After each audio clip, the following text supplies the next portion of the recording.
not just a case. You're not just a client. You're a person, and you deserve support. You deserve simplicity. You deserve communication. When you hire an attorney, you deserve clear, risk-free advice that guides you to the best possible outcome in your injury case. And that's exactly what the advocates have been providing for over 30 years. After your accident, you deserve closure. You deserve compassion. You deserve peace of mind. You deserve an advocate. This is the Monty Show, the truth in sports talk streaming. When you want unbiased opinions about your favorite team without the spin, all you have to do is find the Monty Show, streaming live and available 24 hours a day, 7 days a week on YouTube. And now, here's Monty. Hey, the Monty Show live on Tuesday, April 29th, 2025. As always, we are presented by the Advocates at theadvocates.com, the best injury attorneys in the business. You never reach into your pocket to get clear, risk-free advice from the Advocates. Get online, chat with one of the best injury attorneys in the business right now, today. Have you been in a wreck? Did you get hurt at work? Did you get hit by a semi-truck driving to work? Don't trust your insurance company. Chat with an expert at theadvocates.com. Oh boy, the moment you've all been waiting for. The Pac-12 has a media rights deal. Let's get right into it because I know Twitter was ablaze with skepticism, as it should have been, if we are being brutally honest about this deal.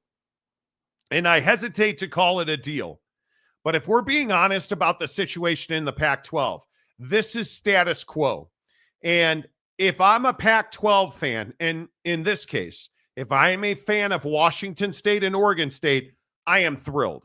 This is a really good deal for Oregon State and Washington State. And that's where it ends. That's it. Going forward, this deal has no impact and no ramifications on what's going to happen in 2026, which I think is a really big talking point in this whole conversation. I understand that the Pac-2 had to get a deal done for this upcoming season. I totally get that. This deal does not help you get a deal for 2026 because it is largely the exact same deal you've had. And in my opinion, it does not add value. And a lot of people will tell you, well, they're on CBS and they're on ESPN. Well, if you look at the details of this contract, or the details that we believe make up the contract, and you look at this right here, what do you notice about the CBS and the ESPN games? That's the biggest question to me. And the answer is Washington, who is in the Big Ten, whose TV rights are currently held by CBS, is going to be on CBS, albeit that game, and I think it's of note, that game, the Washington State game, is significant, right? I think the fact that the Oregon State, Washington State game is going to be on CBS, unequivocal win. But then you start looking at Oregon State and you say to yourself, okay, Oregon State has Houston and Cal on ESPN. Well, why is that significant? Because those are already partners with ESPN. Cal, obviously, in the ACC, Houston in the Big 12, and again, Washington in the Big 10. And I bring that up and I point that to your attention because there's no new money in this deal. There is very little cost, if any at all, and we've talked to people at the highest echelons of television throughout the day today trying to get some details on this, because notice the Pac-12 didn't put out a deal, didn't put out a press release with all the fanfare. We got a media rights deal. Here's the 10s and 20s and 30s of $40 million a year that we're bringing in. None of that happened because it's not a media rights deal. It is a broadcast deal for two football teams that make up a very small league known as the Pac-2. Jake, the biggest problem I have with this deal for the Pac-12, It doesn't involve the Pac-12. It involves the Pac-2. Absolutely. And I think that, this deal is being characterized as like a new media rights deal and everything's amazing. And like, if you look at all the Pac-12 homers, like they're going to tell you that, it's like you just solved world hunger. And I'm just sitting here saying like, piggybacking off everything he just explained, like, yeah, there's no new money in this deal. The ESPN contingent was already there. Like, basically, you just did a deal here that you had to do. This isn't like some, just incredible, like 4 or 5 year deal that, secures you into the future and brings in that revenue that is much needed. That's not what this is. And so, Pac-12 homer is going to tell you that, oh, well, you guys are just being negative. Like, you guys are just hating on this. But all I'm saying is, I don't feel like it's negative to sit here and say, yeah, you were already, like Cal and Houston were already going to be on ESPN, right? Like Washington was already going to be on CBS. So this isn't some like groundbreaking thing. And that's what I really struggle with when it comes to the Pac-2 trying to become once again the Pac-12 anytime anything happens in this conference, it's spun into this like, just this, oh man, what a huge win, like unequivocal success. Like, my God, how could they have done this? And it's like, well, actually, it's just you kind of partnered with the people that you kind of know, and you're not really making a lot of money on this, and it's not costing you a ton of money. Like, it's just kind of vanilla. It's kind of like, yeah, all right, cool. You announce what, you announce your TV deal. That's cool for 2025. Well, you really didn't even announce your TV deal. It kind of leaked out from a couple of different places. And notice when the great radio wizard of the Northwest, who is easily the most knee-padded dude when it comes to the Pac-12, he shines that turd every chance he gets. Right? Excuse me. Oh my. Was he ranting and raving about it? I don't know. I'm not paywalling for his content. Seems like a great opportunity to slurp and splash. But there's no great money windfall here. And when, again, I'm going to put this graphic back up. I think the important thing to note here is that, yes, Oregon State has home games on ESPN with Cal and with Houston, which is a win, unequivocal. Mm-hmm. That's a win. But I'm told by sources in the TV industry that that's a licensing deal. The Pac-12 has agreed to cover the cost of production. ESPN will simply, according to our sources, pay for the talent who's going to do the play-by-play color and sideline. Pac-12 Enterprises, the production arm of the Pac-12 conference, will produce those games. ESPN will air them. That's called a licensing fee for all intent and purposes. Mm-hmm. That means that you're basically saying, hey, I have an open broadcast slot. You're in business, again, with a partner of ours, Cal, on August 30th, 7:30 Pacific time. Yes, let's take that game. Because if I look at the schedule and we start looking at, hey, what else is on Saturday, August 30th? And what else does it appear could line up that way?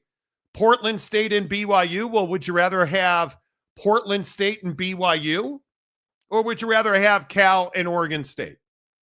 I think you'd rather have Cal and Oregon State. Right. Right? And my guess is BYU ends up on the family of networks. That's a home game in Provo. But it is very convenient. It works out for everybody. And I think it's very smart for Cal and Oregon State to schedule that game in late August, where it gives you an opportunity to be seen. I think that's huge. And then you look at September 26th with the Oregon State game and Houston, and you start to understand that, yeah, it probably is another one of those situations. What is that, week 5 on the 26th, which is a Friday night, I would remind you. Florida State at Virginia. That game's going to be on ESPN. TCU at Arizona State.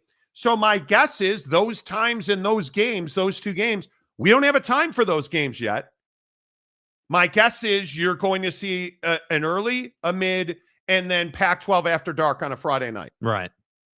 Or you'll see you'll see, I would certainly believe that Florida State and Virginia, are on ESPN. And then maybe you're looking at a situation where TCU and Arizona State are on ESPN2. And then you can have Houston and Oregon State on ESPN as the late game. That makes a hell of a lot of sense to me, right? And if it's a licensing deal and all you got to do is pay airfare, hotel, and a game check to broadcasters, if you're ESPN, doesn't that make all the sense in the world to have late game content that you don't have to pay millions of dollars for? Yeah, it absolutely does. And then you flip over to the Washington State-Washington game, and you start saying to yourself, okay, well, we've got Oregon State-Washington State. That's on CBS. That's on November 1st. Okay, well, let's talk about what's going on November 1st. Okay, that's what? Week 10. November 1st is a Saturday. And if we look at the Big Ten, and I think this is the important thing, you look at the Big Ten and you look at what are their big games that week. Well, I don't necessarily believe that Michigan State at Minnesota is going to be a late window, right? Because if we look at the time on that game, it is 4:30 or 5 o'clock Pacific on CBS. So that right there tells you there's not a big game in the Big Ten that week. And I would agree with that. The biggest game potentially is Penn State at Ohio State. If all things shake out on paper on April 29th, the biggest game that week is Penn State at Ohio State. Is there anybody who believes that that's a night game? No, because what do we know about Ohio State? Ohio State has already said we're not playing November games at night at home. Facts. We're not doing that. So it works out perfectly. That's why I say, hey, it's not a cash windfall, but this is a really good deal as far as reach, more eyes on the screen. Okay, great. But I'm telling you, and I will parrot what somebody in television told me today, this deal has zero impact, zero bearing into 2026. Because if we go on the fee that 5 other people told me today, legit, all the people I reached out to today said, well, they were getting $1 million a year last year per game. I mean, if you do some math on that, $1 million a game is not a whole lot of money when it comes to the reimagined Pac-12. That's not great money. And if you look at, if you look at the potential here, this feels like this broadcast deal feels like less than $1 million a game. Yeah, it's not substantial. That's for sure. It's certainly not a raise because they'd have told you that. And we don't know what the money is, but there's in no way, shape, or form is this a cash windfall. The ESPN and CBS parts of this deal are significant because it gives you reach, and those games legitimately are on the mothership and on CBS. That's an unequivocal win. You're going to have to eat some of the cost on that by producing those games. And let's not forget, Pac-12 Enterprises produces all CW broadcasts. This is not a cash windfall. This is not a huge win for the Pac-12. Washington State and Oregon, I think this is a great, or Oregon State rather, excuse me, Washington State and Oregon State, this is a great deal for them. Gives them exposure. They're going to make a little bit of money each. I think that's a great deal. Going forward, this deal has no bearing, and I understand why you're excited, but I'm going to go back, and you guys know what I'm going to play right now.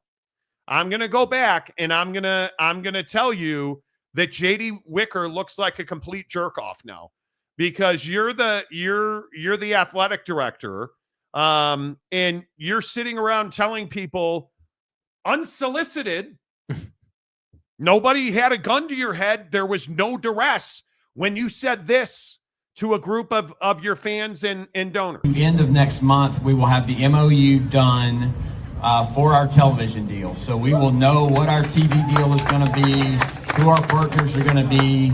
I will say this, they're entities that you're familiar with, that you would recognize. We're going to get great exposure, and the really good thing is we're going to get more exposure. It's not just going to be football and men's basketball, but it's going to be all of our sports are going to have the opportunity for this increased exposure.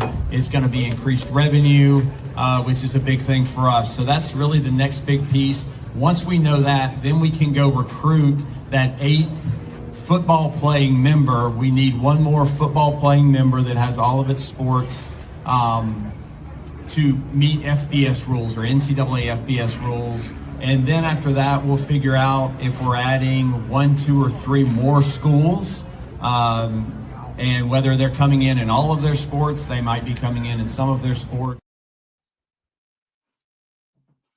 I don't know why you would say that unsolicited.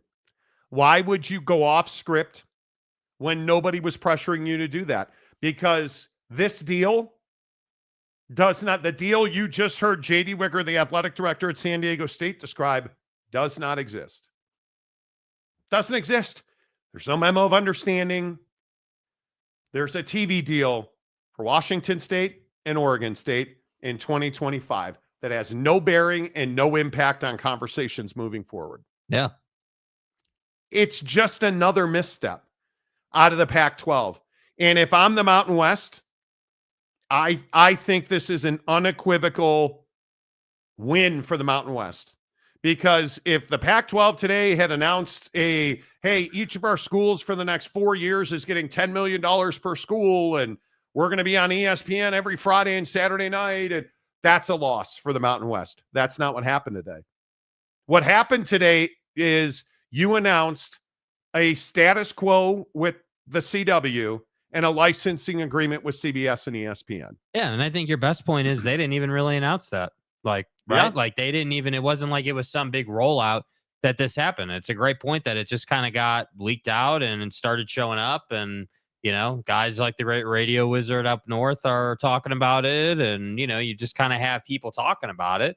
But again, it for 2026, it's just quiet. There's nothing happening. Like there's no noise, there's no nothing, not even speculation. Like talking to a TV guy today, I said, do you believe, and have you guys been talking about a long form deal beyond 2025? And the answer was no, we have not. Not that I'm aware of, and he would be aware of it. And the hard part is when you start talking to school administrators, reaching out to schools across the Mountain West and the Pac-12 today, nobody wants to talk about it. Mainly because they're in litigation, right? You still have this, has a mediator been picked? Are we, you're still in this awkward lawsuit situation, which again came up in multiple conversations with TV people today.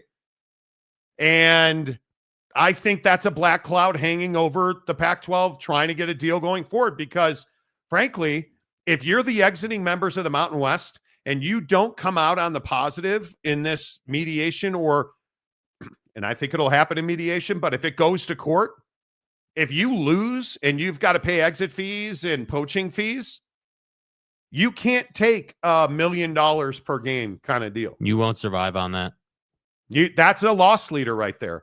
And on top of that, the house settlement and roster limits, and, you have schools ending women's sports programs and secondary sports programs and club sports programs. That's what I'm saying. I've always struggled to understand how the Pac-12 is going to come out of this thing just rolling in cash. I've never understood it. I don't, I think they'll get a deal, but I don't think that the deal that they're going to get is going to be some juggernaut of a media rights deal. And again, it's like, I wish people could talk about this without it becoming so personal, because I feel like anytime it gets brought up, like, hey, we don't think that there's, going to be some awesome TV deal here, that they're going to have to kind of patchwork something together and kind of, figure it out. And frankly, find a way to survive on less for a time in an effort to get to a better deal. Like that just is taken so personally and so negatively, but I don't know how it turns out any other way.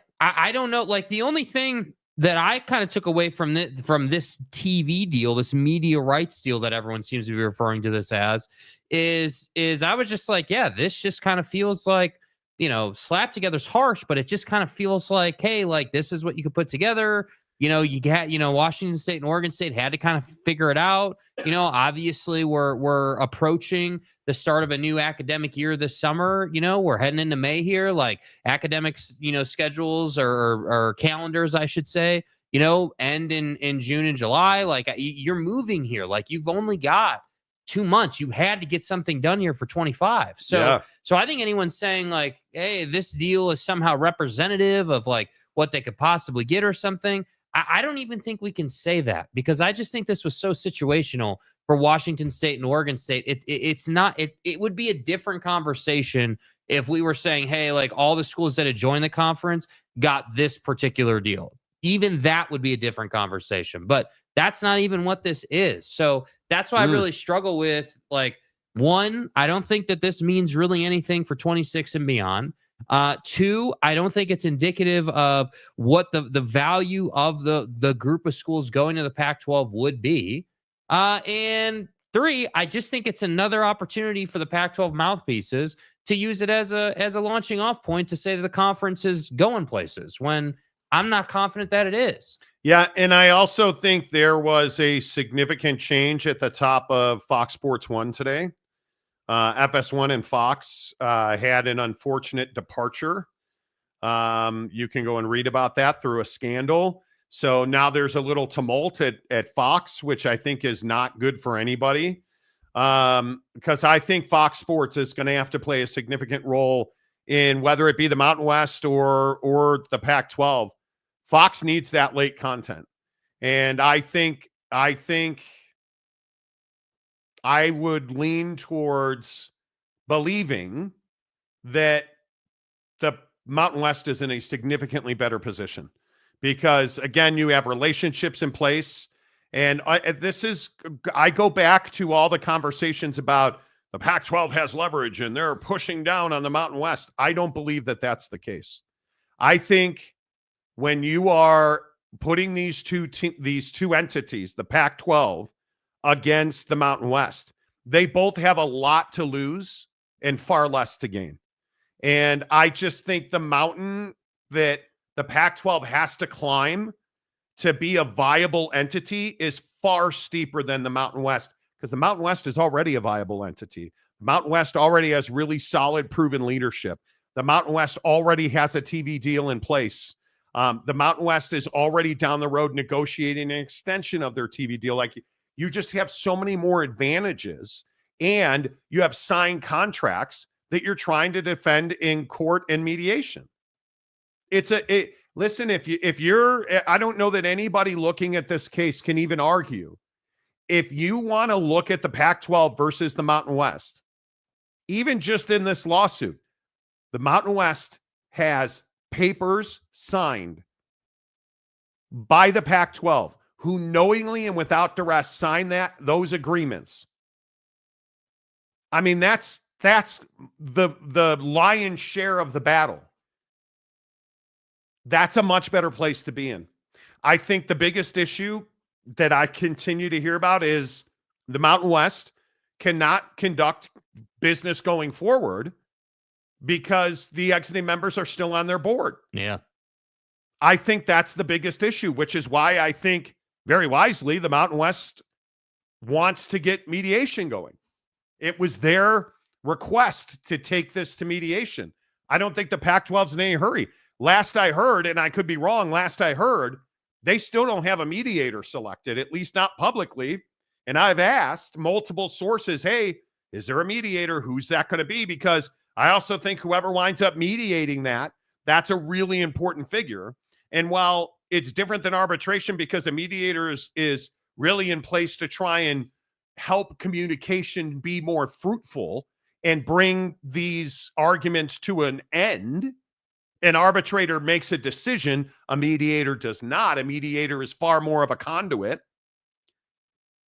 You don't go to mediation without the desire to get something done in mediation. Which, again, I think to your point, begs the question, is there, more so from the Pac-12 side, I would guess, than the Mountain West side, is there still some I mean, negative sentiment about getting something done. I mean, because that's the hard part with the Pac-12.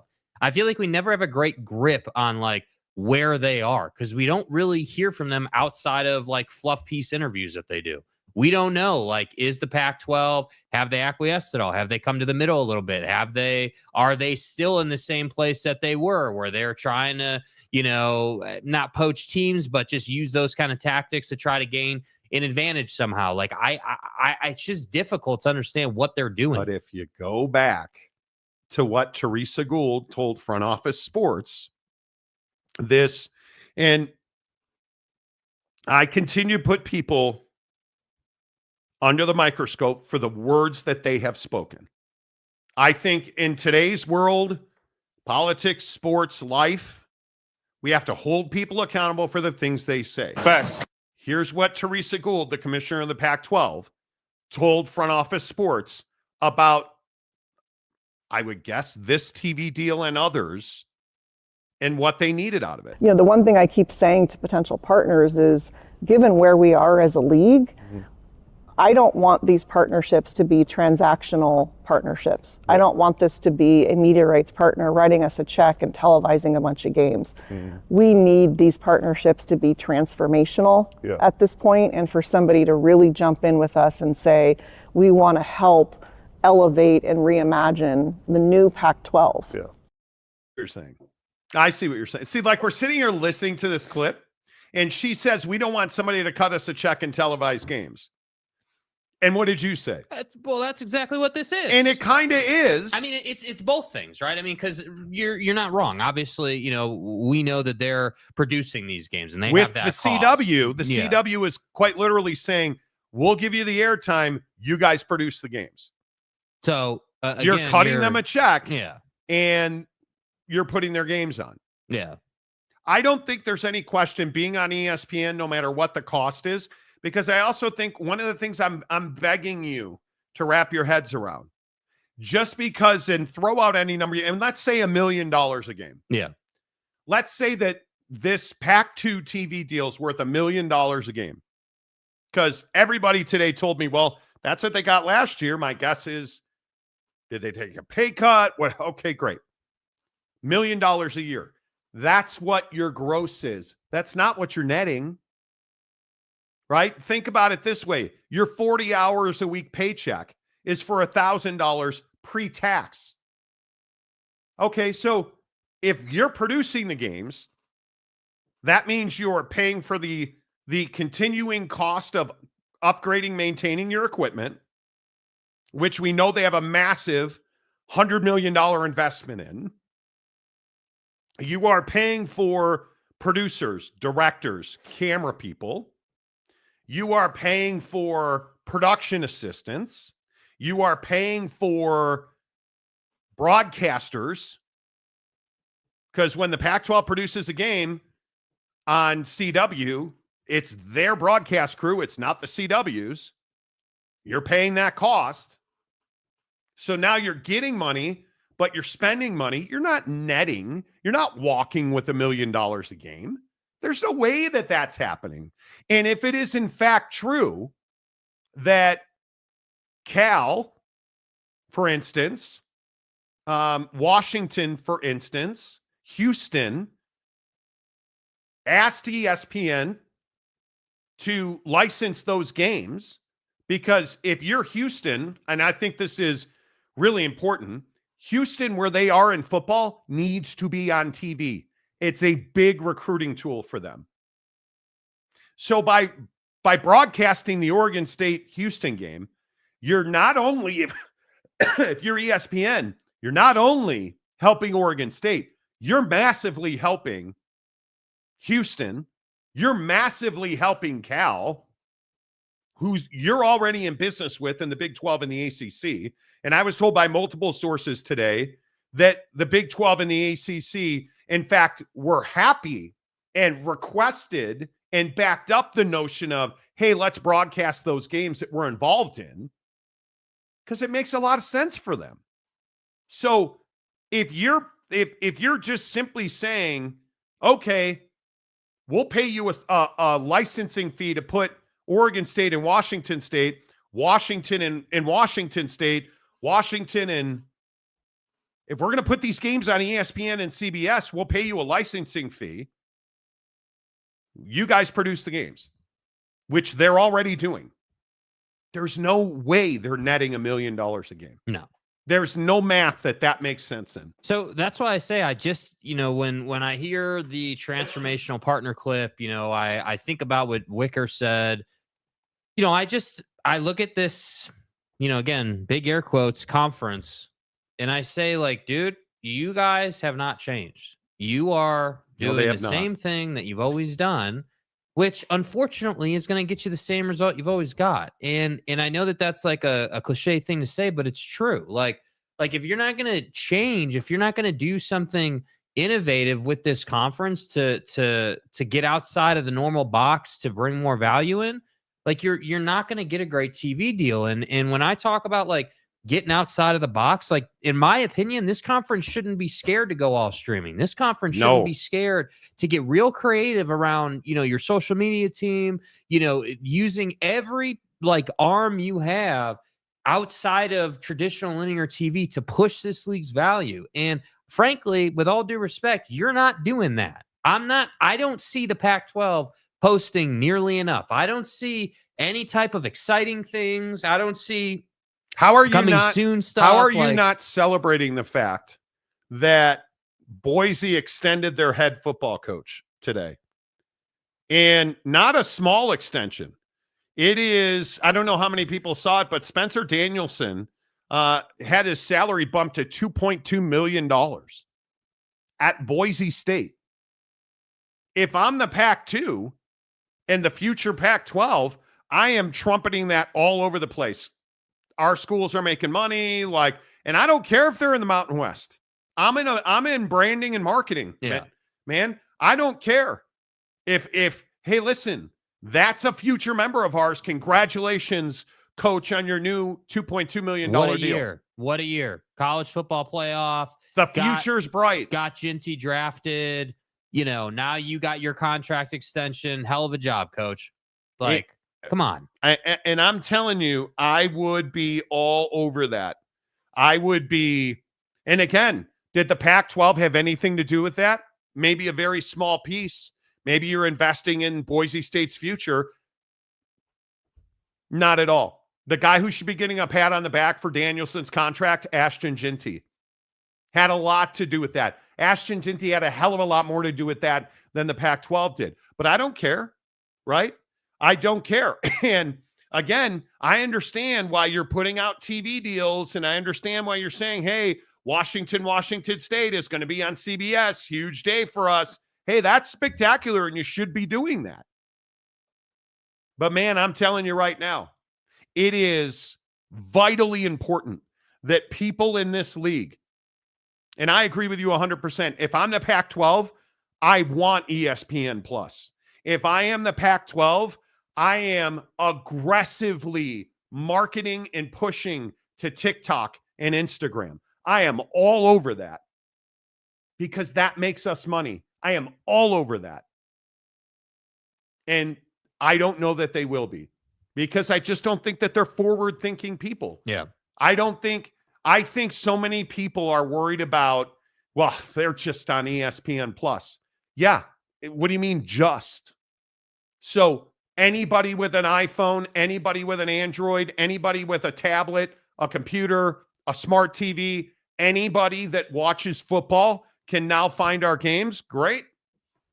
Fantastic. Because that's what ESPN Plus represents. And ESPN, let's not forget, this fall is supposed to go to direct to consumer.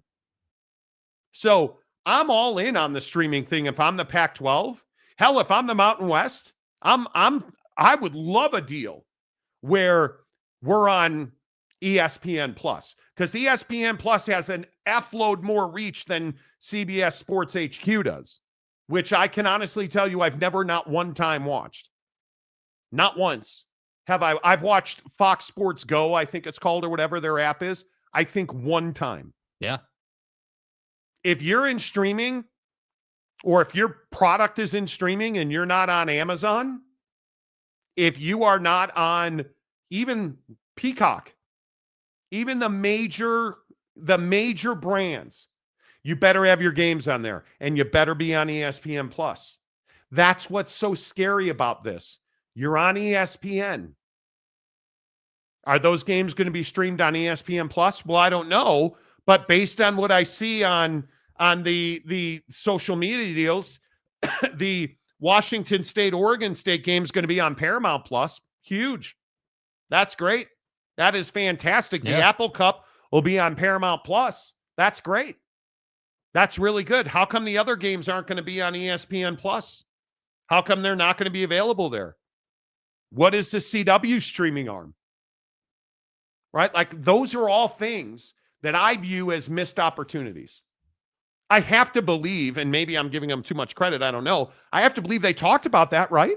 I mean, you would think so. You have to believe. It seems pretty straightforward. Yeah, I don't know. Maybe I'm giving them too much credit. All right, your thoughts.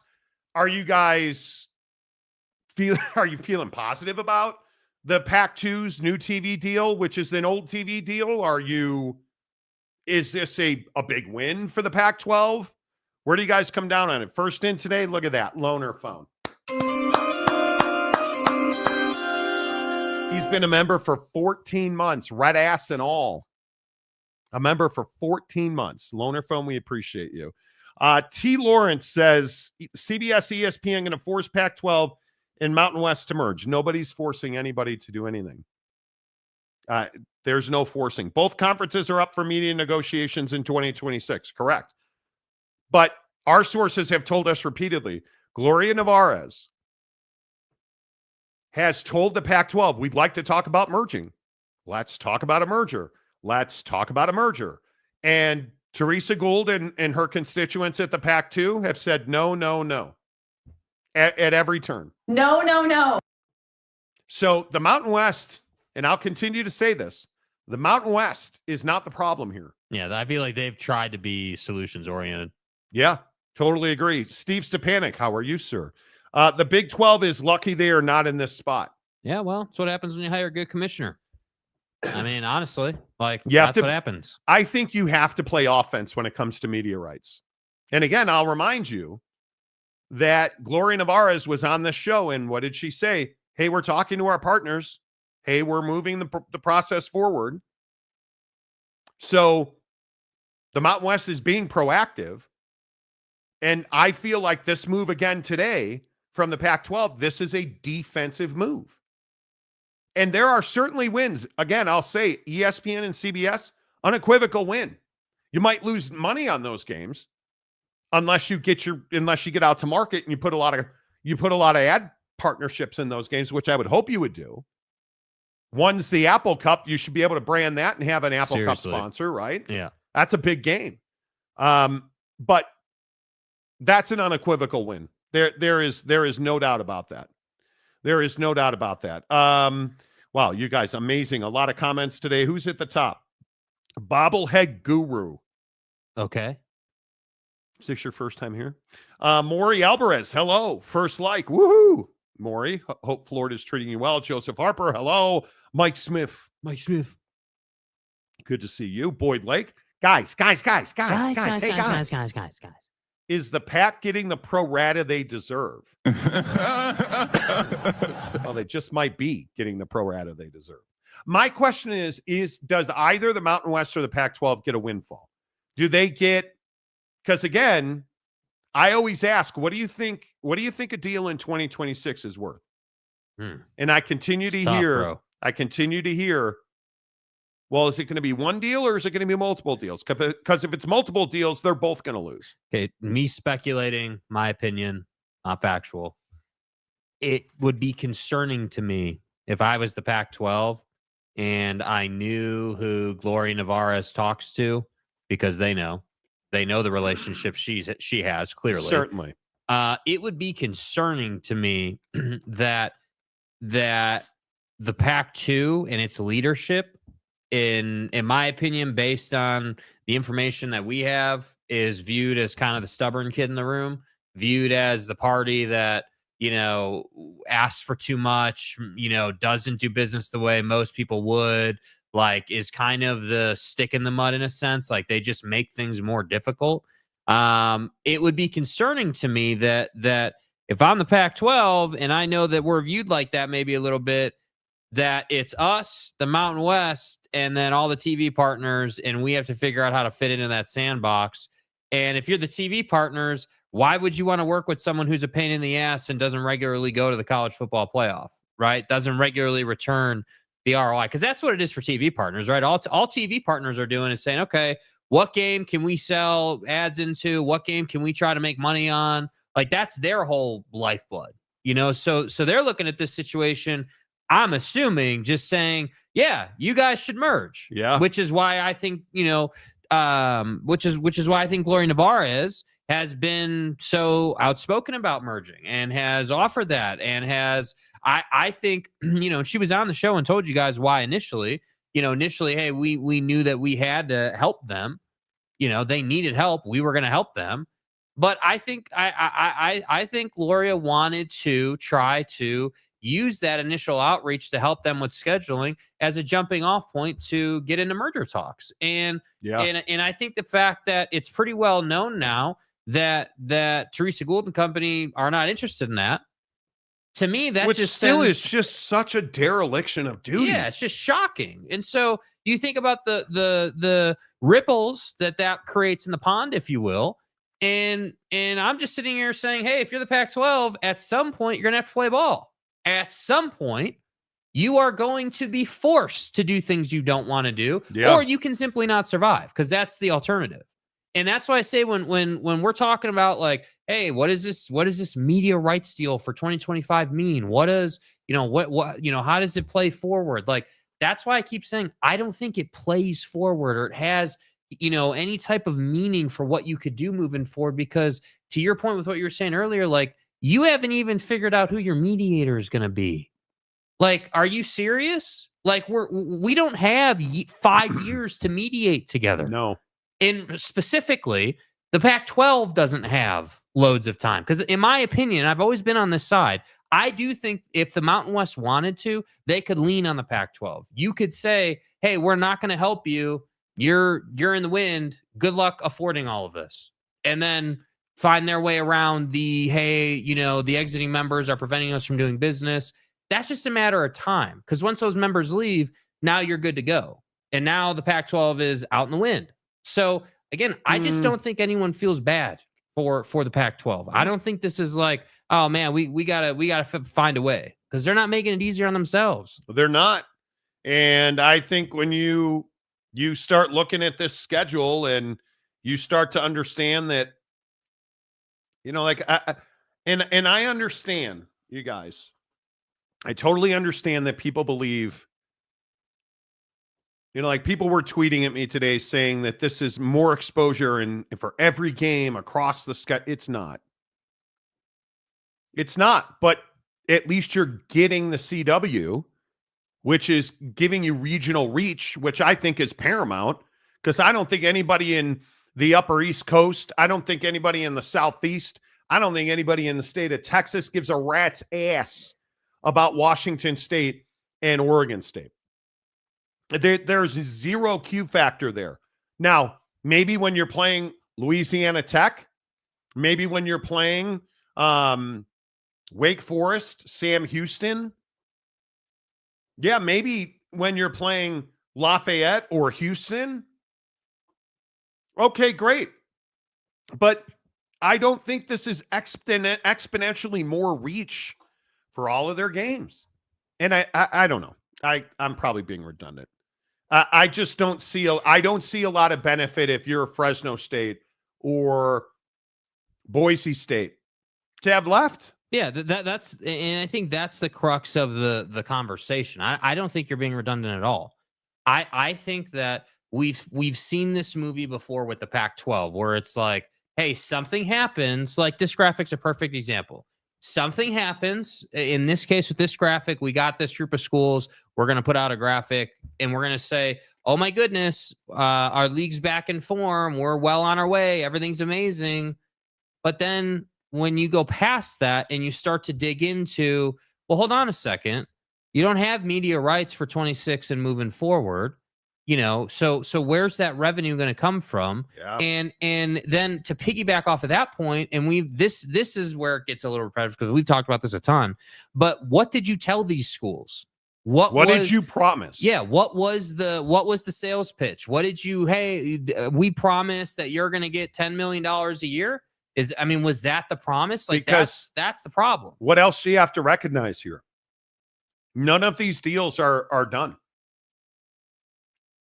Has any of the exiting members, Fresno State, Colorado State, Utah State, have any of them formally in writing noticed the Mountain West that they are exiting from the conference and paid, I think it's a $5,000 deposit to leave the conference? Right. The answer is no, they have not. You know how we know that? Because they're still on the board of directors at the Mountain West. So you can't be under contract to two different entities. You can't sign a grant of rights and not exit from it. Right? Like, so you're not done in the Pac-12. You don't have J.D. Wicker, a memo of understanding. You don't have a grant of rights done. Isn't that where all of this starts moving forward? I would think it does. Mm-hmm. And when we talk about, hey, we're going to get a media rights deal done, how comfortable are you as a TV network? And again, this is not my thinking. I wish I were this smart. But people I talk to at the top of these networks, ask yourself, how comfortable are you signing a memo of understanding when a lot of the principals that are going to make up this new conference haven't exited their current contractual obligations? Yeah. And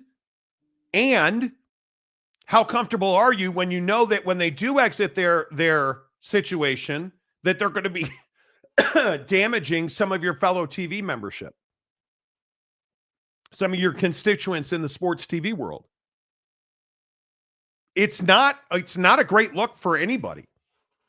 And still, again, I'll go back to the new Pac-12 doesn't have a grant of rights or a memo of understanding and does not have pen to paper on a contract to lock those new members into that league.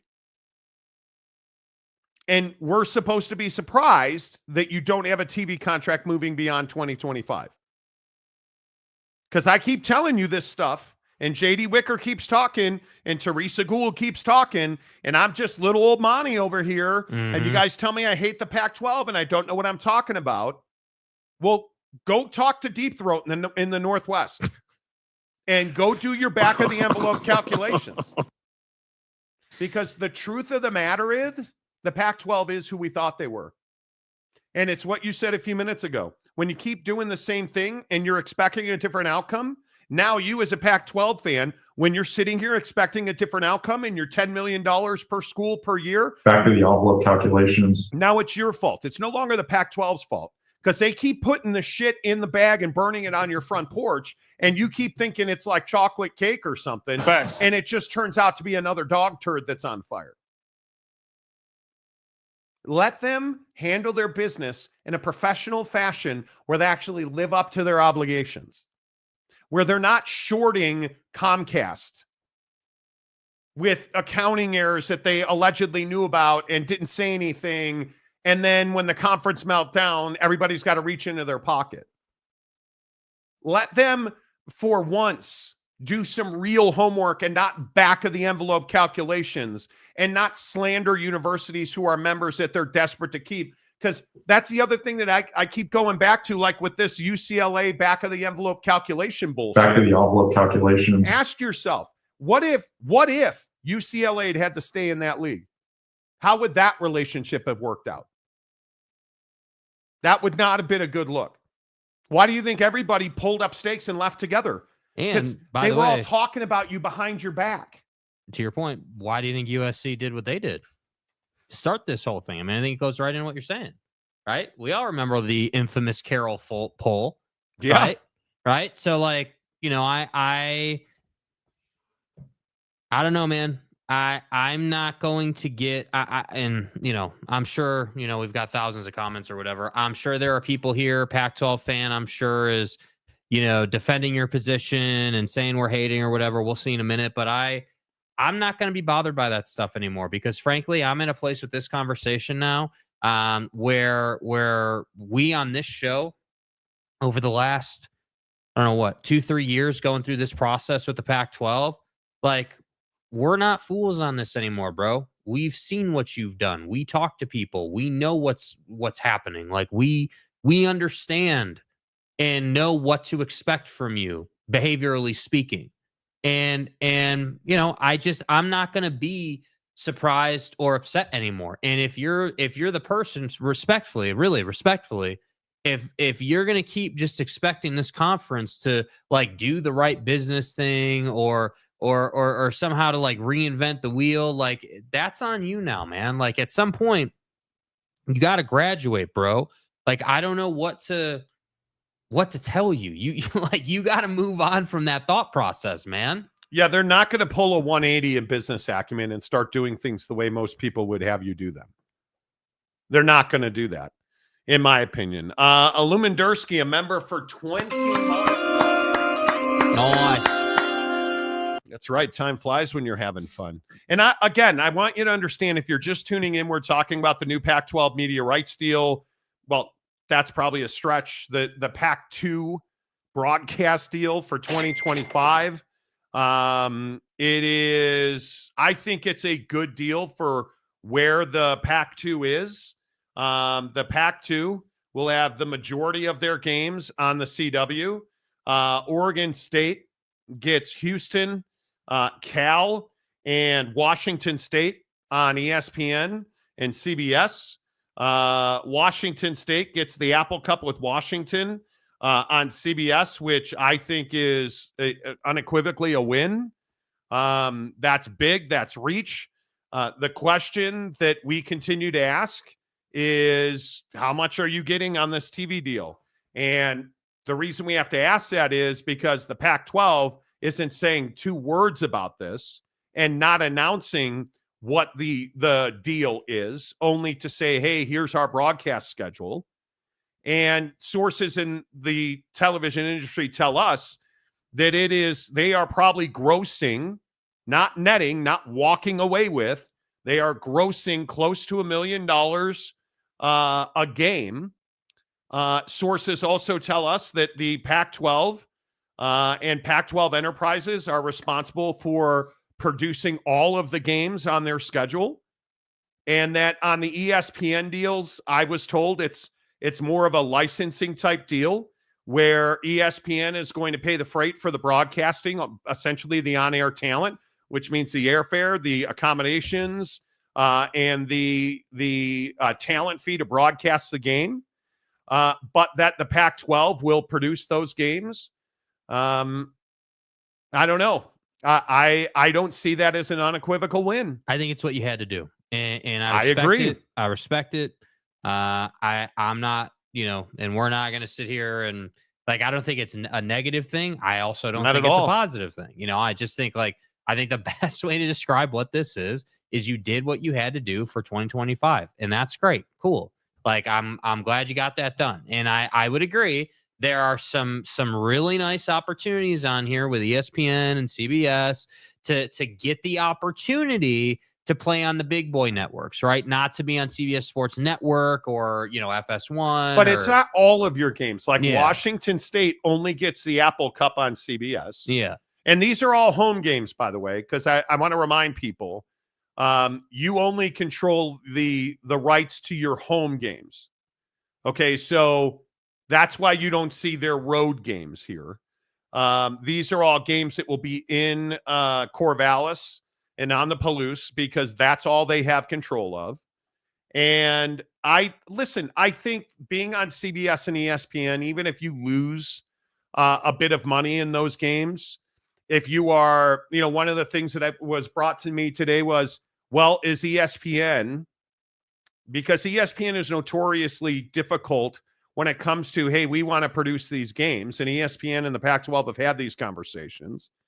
Are Are you telling me that you're going to allow a Pac-12 employee to be the producer and director of that broadcast on ESPN, on CBS? Somehow I have a tough time believing that. And I could see a scenario where CBS and ESPN are like, hey, you've got to use Tom, Dick, and Harry as your director, your AD, and your producer. Right. And they're going to probably take less money, but ESPN will make that good. However you want to do that. But I have a hard time believing that CBS and ESPN are going to allow the Pac-12 to control the look, feel, and sound of that broadcast. Now, I have no problem believing, because I think we've all seen this in the past, ESPN always sent their B equipment out to the Northwest. I think we've seen that a million times, whether it's on an HD broadcast that you're like, that's not HD, right? Like, how many times have we seen that? But I think there is something in the middle there with ESPN and CBS that I could see. I was told that CBS uses state-of-the-art equipment for Oregon and Washington. Excuse me with this flipping cough. They use state-of-the-art equipment. They have one of their A trucks. That was part of the deal, that they would provide equipment on site. So I would assume that's what's going to happen on the CBS side of this. I think there's a lot we don't know. I don't think we're going to know the net on this deal, because I don't think the Pac-2 wants you to know how much money they're making on it until it's long past happened. That'd be my guess. 720 PhD, exactly right. Right. Exactly right. Is there any possibility that the new PAC members might force a merger once they are voting members? I would think, wouldn't you have already done that? Or some form of it. Because wouldn't you already get ahead of that? We've had very straightforward conversations with people making those decisions. And I think that there is a, I don't know what's the right, somebody's going to have a come to Jesus moment. Yes. And they're going to have to swallow their pride. And I do believe it'll be the Pac-12, because I think the only way out of this is to merge. But who's picking Teresa Gould to lead that ship? I'm not. Well, and I think that's where this whole mediation piece gets really interesting, because let's say, just for conversation's sake, that's what they're negotiating on right now, and that's why it's so quiet. That someone did swallow their pride in the Pac-12, and they've said, okay, we can kind of see the writing on the wall here. We need to merge. Okay, well, if that's the case, then, and I'm a huge believer in this in life, even if you're suing each other, I still, and maybe I'm wrong, but it's my opinion, I still think that if Teresa Gould wanted to, she could pick up the phone and call Gloria and say, hey, this is where we are. We would like to talk to you guys about a merger. We feel that's the best way forward. We know you've brought this up before. And at that point, then it's like, all right, maybe we start to hear some noise about this. But I'm really concerned that it's just super quiet. Like, I understand that you're in litigation, but there's no excuse for it to just be dead. No. Like just a ghost town. And that's what it's been. And my feeling is, and I hate saying this, but my feeling is the Pac-12 and their team are trying to find a way out of this that doesn't involve merging. And they're really struggling to do that. Like, I would agree. You're telling me that your team is standing in the office at the whiteboard looking at the financials, and you're like, all right, well, we've got exit fee costs, and we've got this cost and that cost, and we don't have a media rights deal, and we're really struggling to get a media rights deal, and we don't have a lot of other revenue streams coming in. Like, it doesn't paint a real fruitful picture right now. Not that it has to be all sunshine and flowers right now, but there's a difference. Not. There's a difference between, hey, we're gonna lose a little bit of money this year while we kind of progress forward to better times, versus, hey, like, we're deeply in trouble here, and there's not a real great way out outside of merge. Yeah. I agree. Let's see.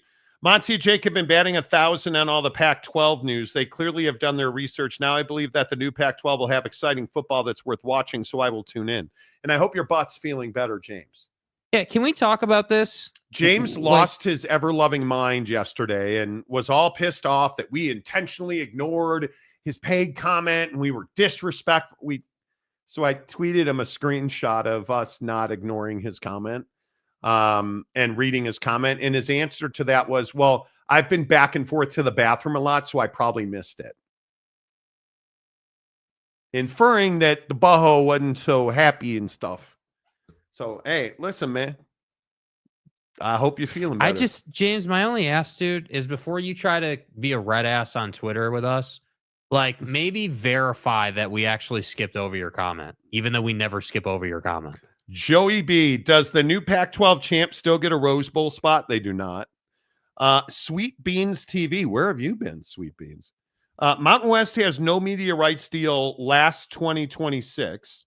Currently has no funds to pay UNLV the monthly they're due on July 1st. That's not true. And have to get logistics done. The addition of Northern Illinois. I can only tell you, we talked to a multitude of people at UNLV. We know many people there. It is how we told you and how we knew that they were not leaving the conference. UNLV, I think I spoke to UNLV, today's Tuesday, last Thursday, maybe Wednesday, Thursday. UNLV could not be happier. And I guess I should have seen that as a warning sign. UNLV, when was I dead to the world? Maybe 2 weeks ago. No, that was 2 weeks ago. 2 weeks ago. Yeah, Wednesday, Thursday. I had a conversation with an administrator at UNLV who said we could not be happier with the way things are working out. Yeah. And that they feel like they are an important member of the conference, and the conference gave them concessions and has agreed to relocate to Las Vegas. And they are an important member of the conference. They are. There is no foundational evidence. There is nobody saying that the Mountain West cannot pay UNLV. By the way, and I might also add, not to veer off into political piss everyone off land, but in a time when maybe money making is a little bit more difficult, in a time when people aren't just like, hey, here's a pile of money for something we're not sure about, like maybe it would be a good idea to be pragmatic if you're the Pac-12. Maybe it would be a good idea to say, yeah, you know what, like, we tried, we weren't able in the original Pac-12, before everyone left, like we weren't able to get a rights deal done there. We've tried to do something new. It didn't quite work. Like, let's merge. Let's do the reliable thing. Like, I'm telling you guys that, like, if you take a step back out of this thing and you just look at, like, the bigger picture of life, like, we're not in a time where people are just handing out checks and everyone's spending money. And, like, that's not the time right now.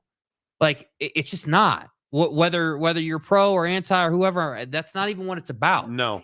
When you talk about doing business right now, people are only paying for things that are proven commodities.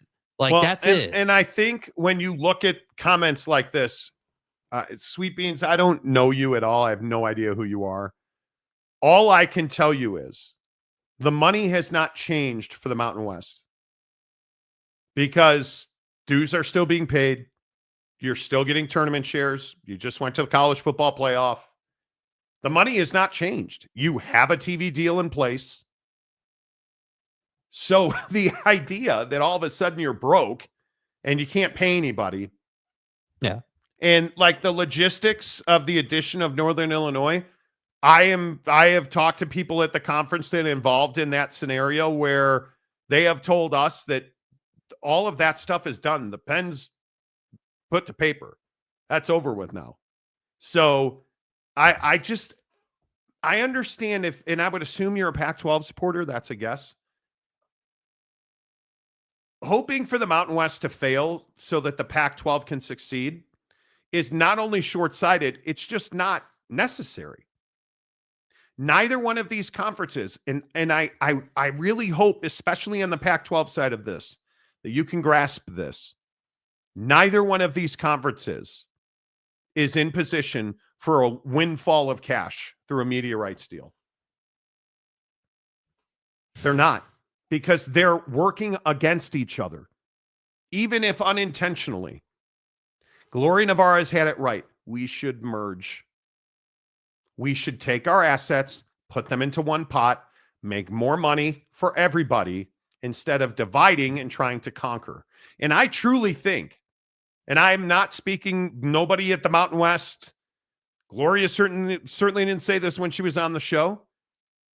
I don't think they're rooting against the Pac-12 at the Mountain West. I don't get that opinion.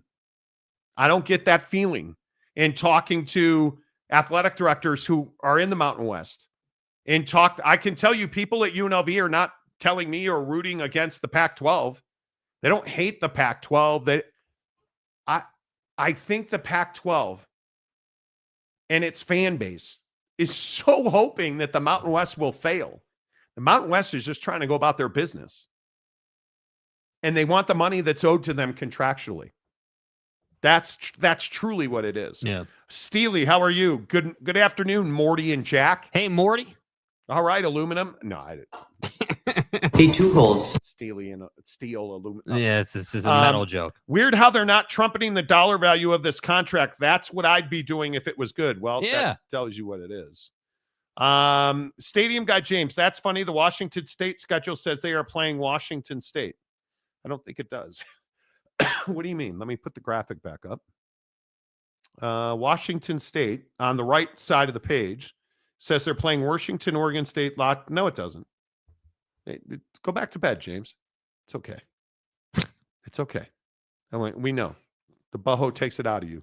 And it sucks. Joey B, if I'm a Colorado State alum donor season ticket holder, I am a Colorado State alum for 25 years. Even my kids and their friends don't watch sports on IG or social media. A major TV outlet is needed. Right, but it's not that you would watch sports on Instagram or TikTok. But I would watch Utah sing Utah Man after wins. Is one that comes. Go watch BYU on Instagram. Mm-hmm. That's one of the best social media departments in the entirety of all college athletics. I need behind the scenes. I need the cut. I need Coach Prime. That's what I would be doing. If I were at Boise State, you have a small but mighty fan base. Leverage that. Make social media content. Make TikToks. Do you know how? You guys probably don't. I'm a loser. I get it. I don't have a life. Right. Do you know how big equipment accounts on TikTok are? Like the Texas Rangers ground crew. They had a video last season, I think, of them painting lines.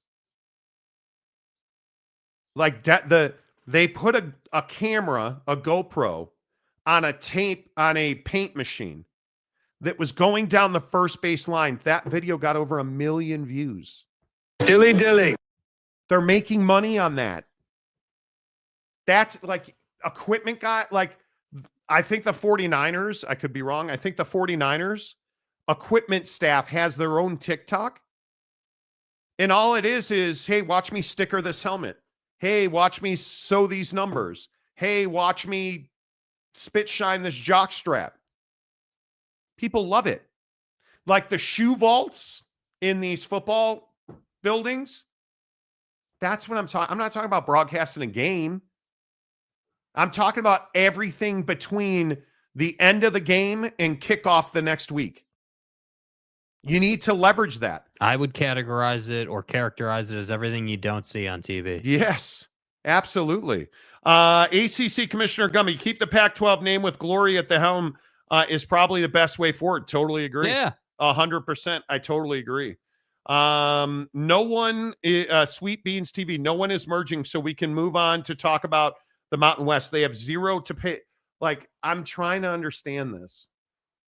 When you say no one is merging, the Pac-12 isn't merging because the Mountain West has made the effort. They have zero to pay UNLV and Air Force. Okay, show me the evidence of that. Where are the balance sheets? Show me the information. Tell me how you know that. Because I can tell you, I talked to people directly involved with that, and nobody agrees with you on that. Yeah. They currently have no media deal past 2026, and they have no brands. Okay, well, so all of a sudden now UNLV and Air Force aren't brands. But I thought you and the Pac-12 wanted UNLV, had to have UNLV. But no, that can't be right because they're not a brand. This is the kind of shit that I don't understand. Yeah. Like, I get it. You want the Mountain West to fail. But you're talking out of emotion. Yeah, you're making comments based on emotion and opinion, and you can't do that. That's I agree. not. Boyd Lake, I'm not impressed with Gould at all. She needs to step up. I did apologize afterwards. You were right.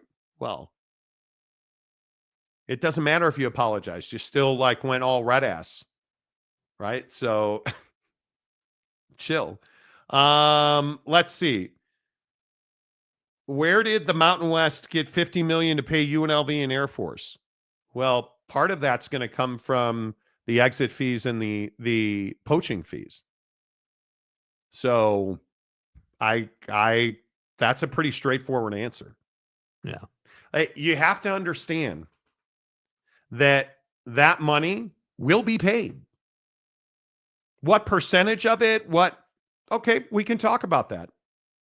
But anybody that thinks that these conferences are broke, or is the Big Ten doing much better than the Mountain West? Yes, but they're not on par. They're not on par. They're not trying to compete with the Big Ten. As a Pac-12 supporter, I would assume you understand. The Pac-12 tried to put a kill shot on the Mountain West to avoid paying exit fees and poaching fees and failed. They failed. And they failed because the Pac-12 fails at everything they've tried to do. What's the last big win? Was it adding and expanding and taking these members from the Mountain West? Show me the paper on that. Even if you're saying, because when we talked about this previously, Pac-12 fans were like, oh, this is a strategy. We're trying to choke out the... Okay, cool. Well, now you just got a 1-year stopgap television deal. What do you think the message of this broadcast deal for 2025, after J.D. Wicker said you'd have a memo of understanding and a long-form television deal done by March 31st, which he's about a month late now. No. You think that sends a vote of confidence to all the new members of the conference? Listen, both of these conferences, the Pac-12 and the Mountain West, have hurdles to overcome. The idea they're broke and they have no way to pay their bills is quite a stretch. My guy, quite a stretch. Joseph Harper, maybe the Pac-12 is not mentioning the dollar amount because they are using the University of Arizona accountant. I think that's a very good possibility. I mean, it's an excellent point, Patrick Roybal, did Monty Freudian slip with the word taint just now? Could have been. Did. I'm sorry if you're offended by that. Wasikowski, Monty was spit shining Sanders' jock last week. Could have been. Could have been. Boyd Lake, prepping footballs for a game, putting nameplates on jerseys. People eat that stuff up. They love it. Brandon Butler look at Brandon Butler with a new picture. Nice, dude. What do the cool kids call that? An avatar? Wow. It's still rocking a beard. I would leverage making the players more human. If I care about a player as a human, I am more likely to care about the game and the team. I would agree with that. Yes. I would agree with that. The money is tied up in litigation. Okay, but is the money due today? And when do you think that litigation is going to come to an end?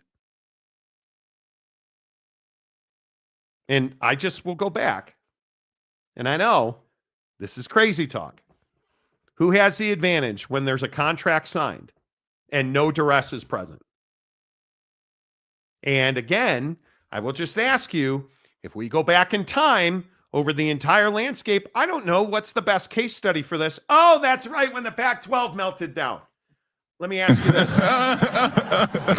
When the exiting 10 members left the conference, did they get to keep their money that they asked for? Remember that? No, they didn't. Dude, you make it so easy, bro. So Let me get this right. The Mountain West has contracts in place that specifically lay out how you leave the conference. Well, you got to give written notice and a $5,000 deposit. Why did they do that? When did that? Oh, that's right. When the pro rata they deserve never happened at San Diego State. Oh. So let me get this right. The Pac-12 and the exiting 10 members, did they get to leave with all their money? No, they didn't. Hey, so do you think there's precedent in place that would allow these exiting members of the Mountain West to just leave scot-free without any financial responsibility? What judge is going to give them that? Let me just ask you this. What judge is going to say to the Pac-2, well, you know, I side with you even though you signed the agreement with the poaching attached and the scheduling agreement and Gloria Nevarez on this show, and I think we might even still have the bite. I'm happy to play it. On this show, Gloria Nevarez, when I asked her, do you regret getting into business with the Pac-12? Do you regret it? Do you regret taking that step? Do you regret having those conversations with the Pac-12? Not at all, because without that scheduling agreement, we wouldn't have the protections that we had that helped keep the league together. Boy, that's a heck of a perspective. I give you a lot of credit for that, because it would have been easy right there to say, yeah, I regret it. I wish we hadn't done it.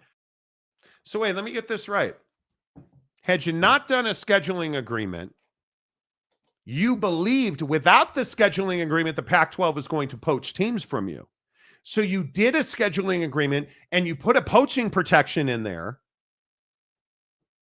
that the Pac-12 knowingly, and they have made this clear, knowingly signed, and you think you're going to walk in front of a judge and he's just going to absolve you of responsibility on those poaching fees.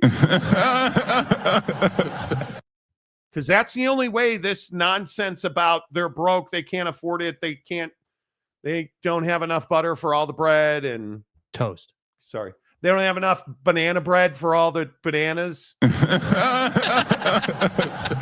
I understand you're rooting against the Pac-12, the Mountain West for the Pac-12. I get that.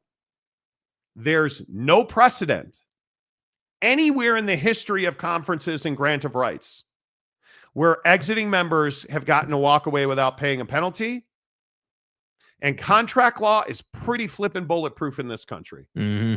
There's a very narrow set of circumstances that'll get you out of a contract that you knowingly signed without duress, and the Pac-12 doesn't have those on their side. There's no fraud being committed, right? Look at the ACC. Oh, the ACC's fucked. It's over. Florida State's out of here. The lie detector test determined that was a lie. They're going to the SEC and the Big Ten and flail your arms around in pain and shock and scare. Pack everything up. We're out of here. So, Florida State win in the Big Ten this year. This case is empty. No. Empty. The opposite of full. Still in the ACC. There's no precedent.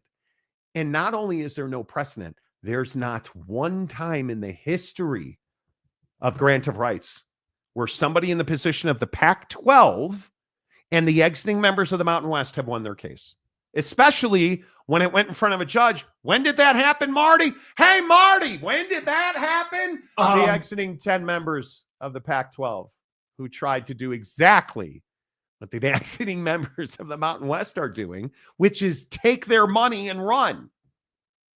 The only difference is we weren't really arguing over a grant of rights at that point. We were arguing over a pot of money. Anyway, Conrad for $5. There's not going to be a huge windfall of TV money for Pullman and Corvallis, Fort Collins, Logan, Fresno. Pac fans will be disappointed when this shakes out. I think you'll be disappointed if you buy into the narrative of Knob Slobber Northwest when they tell you, oh man, I'm telling you, it's $12 million a year for like the entire conference, you mean? Because you can't possibly mean $12 million a year per school, because the Mountain West nor the Pac-12 is getting that kind of money. Yeah. I think they're probably between $6 and $8 million. That's the reality of where we are. Look at what's going on in the economy in this country. Look at what's going on in the ad spend in this country. What's the number one thing companies cut? They cut recruiting and they cut advertising dollars. Advertising and marketing. Extra expenses. Neither one of these folks, and I will continue to say it, neither one of them is in a great position to get some huge cash windfall. And I hope the Pac-12 is not focused on trying to run the Mountain West out of business, because the Mountain West is not going out of business. They're not. Johnny Gonzalez, Notre Dame had interest from Nico, but declined his advances per Sports Illustrated. Yes, we've talked about this on the show. Nico Imaliava tried to shop himself because, it was, who was it, Oak State James or whoever was saying, this is a great deal. He got to go home. No, it's not a great deal. In God's name, image, and likeness. I'll just continue to tell you, if Nico wanted to go home, how come he didn't go to UCLA first right out the gate? Yeah, what was the Tulane story about? What was the Oregon story about? What was the Notre Dame story about? Nico wanted a payday. Who are you, the Pac-12? Nico wanted a payday that was never going to be there. Was never going to be there. But Boise State is being dragged down by this off-field conference realignment stalemate between the Mountain West and the Pac-12. I don't disagree with that. Mike Smith. So did he ever get that $4 million offer like his dad was bragging about? Oh, he must have, because his dad said it was going to happen, Mike. Well, I mean, that just sounds very eerily similar to the Pac-12 going to get $600 million, and they're going to hold up the CFP, and Kirk Schultz is going to stand up on the dais and control the room, and I mean, it just sounds so similar, And sorry, I get it confused. No, not going to happen. No, it's not going to happen. It just isn't. Sweet Beans TV. There's not one time in history where a school left and had to pay an exit fee and poaching fees, right? Because we've never seen this scenario happen. And what I'm trying to explain to you is, when you don't have precedent, you have to follow contract law, because that's ultimately what this will come down to. It's a dispute over a contract that two parties sign knowingly and willingly. And that's what it comes down to. 9 times out of 10. You're right, Monty. None. The Mountain West has already won the case. You should be their lawyer. But you get red ass about it, guy. Yeah, you take it personally. It's not personal. It's contract law. And I've told you 1,000 times, I have reached out to multiple attorneys and legal people who have straight up told us duress would have to be part of the argument if you are the Pac-12, that you signed it under duress. And there was no duress present. None. Because duress would have to be applied to the Mountain West, or to the Pac-12 by the Mountain West. Hey, sign this contract or I'm going to shoot you in the face. It doesn't work like that. And furthermore, I think it's pertinent, and I don't think this ever goes in front of a judge, because nobody wants discovery, would be my guess. But if you look at similar situations, certainly the exiting 10 members of the Pac-12, but I go back to the ACC lawsuit, and every Florida State fan was like, we're out of here, Marty. I'm telling you, we're winning this thing in court. That ESPN contract has fraud in it. No fraud. Do you really think Disney and ESPN are going to put in writing fraud in a contract? They're going to commit contract fraud.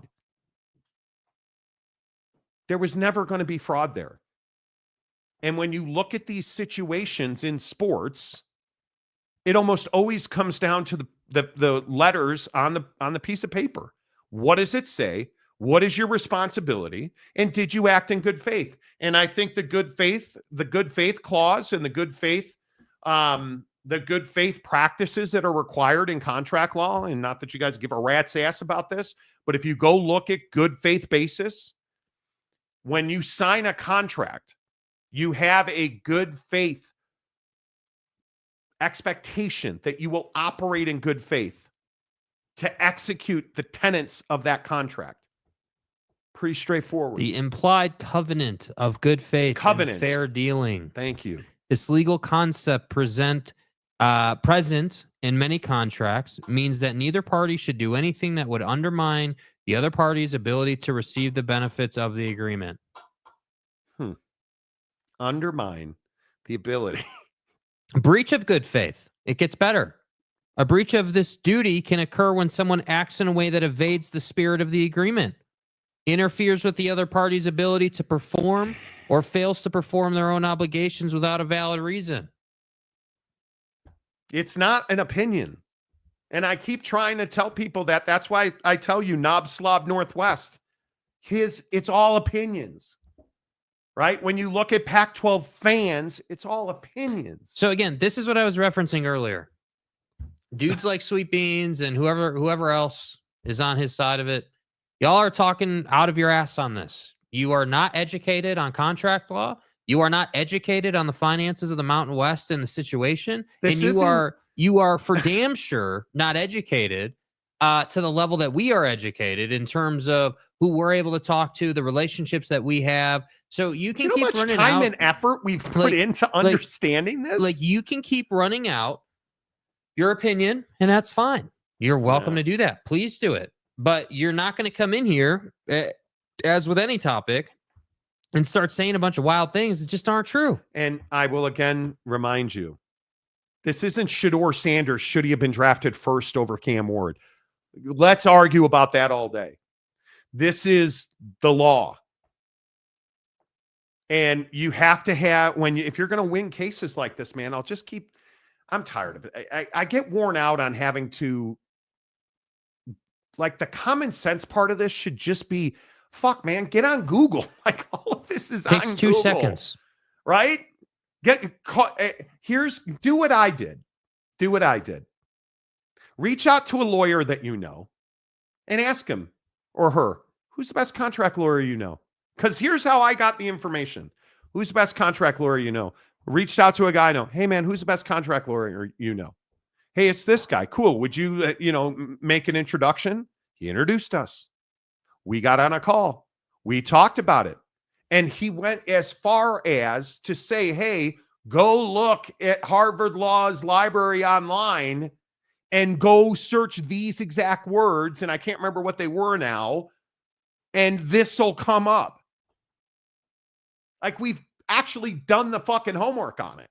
And it's wild to me that it's your opinion that, well, I can't remember what Sweet Tea said or whatever about, like, they can't afford to pay. Like, that's your opinion.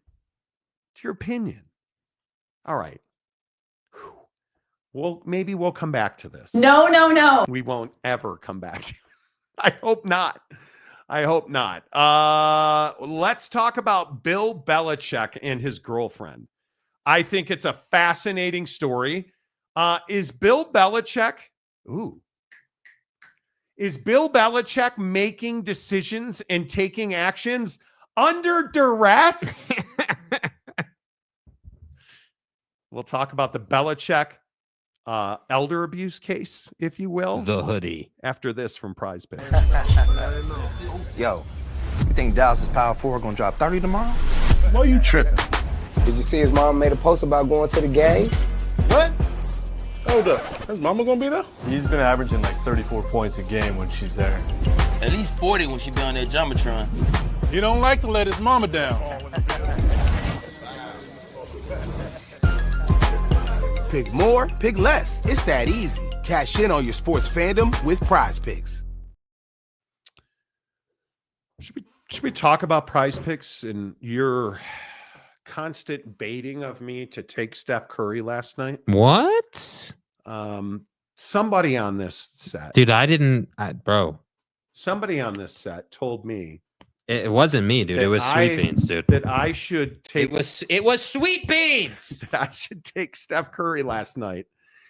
I got my ass kicked on Prize Picks last night. Let me just tell you, should I start? Let me go 0 for 3. Donovan Mitchell, 37.5 points, rebounds, and assists. Hey, he didn't play one dribble in the fourth quarter. Cleveland. The land. The Land, 138 to 83. I said 138 to 83 over Miami. Jabari Smith, you prick. Yeah, Jabari. I needed 2 3-pointers. He made 1. And then here's where Jerky Boy came in. Hey, man, do you think that Steph Curry's going to attempt 12 3-pointers? Oh, yeah. Oh, yeah. Write it down. Plenty of banana for the toast. 8. Not 13 or 12.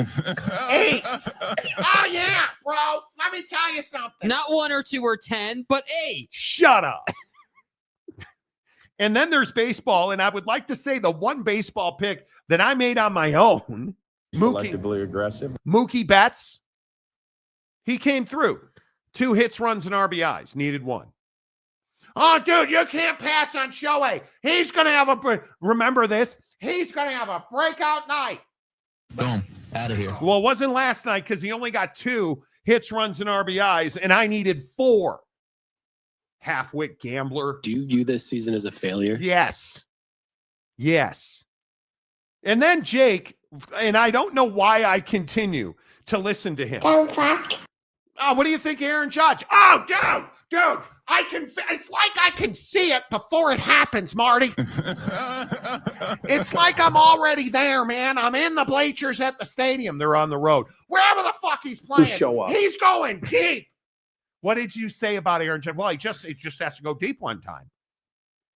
I don't live in a what-if scenario. Well, apparently last night I did, sir, because I needed 4 total bases, and he got 2. Well, all he has to do is go deep. 1 swing of the bat. I mean, this is like Teresa Gould's back-of-the-envelope calculations. It's going to happen. Yeah, you know? Never. I got my ass handed to me last night. Coming up in an hour from now, I'll give you my prize picks for tonight. Shota's on the mound for the Cubs in a rain delay. Should I take the opportunity to select Shota? No comment. Oak State James. We're reading your paid comment, James. Please change your avatar back. Sweet Beans. Texas and OU both had to pay an exit fee. They negotiated to pay less, but they paid money to get out of the Big 12 and join the SEC. Are you really? Now I'm what did you say about Texas and Oklahoma? He said the common sense part is the lawsuit is still ongoing and heading to mediation because the Pac-12 has found legal. No. You're an idiot. You are such a buffoon. You make Dude, this you so are easy. I'm sorry. Like you've taken this to a level where I can't help but say, dude, you are so uneducated about this, dude. And maybe you just missed the show where we had exclusive details that Knob Slurp in the Northwest is now reported as his own that were ours. When we told you, sources at the Pac-12 told us that they're only open to mediation because they want to conserve their funds, because they don't want to pay legal fees. Because if it goes to trial, which it won't, who's the only person making money in those cases? The lawyers. The lawyers. It has nothing to do with the Pac-12 has found legal ground to know. No, my friend. You know what they found? Legally, that legal advice is expensive. And both the Mountain West and the Pac-12 realize that going to court elongates the process, which means you pay more in legal fees. And I think if you want to somehow trumpet a victory here or whatever for the Pac-12, I don't think there's any doubt the Mountain West wants those exiting 5 members off their board. And they don't want to wait till, I think it's July 1st The Mountain to do West it. wants them off the board. Yes, the Mountain West wants the exiting members of the conference off their board of directors so that they can, or board of governors, so that they can move on about their business. Yeah. That's the one thing.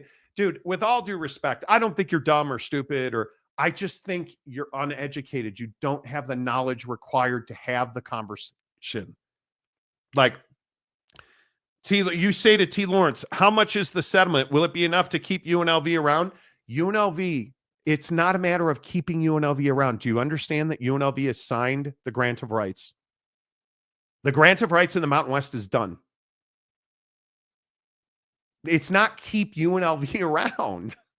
Like it's already done. It's already, they're not UNLV. Do you understand that UNLV does not have the money to buy themselves out of the Mountain West? And they don't want to. That's the thing. Like, it's crazy to me because apparently they already won the lawsuit and have the money. That's not the case. And now that you want to be a red ass and not have a real conversation, that's the last comment of yours I'm going to read.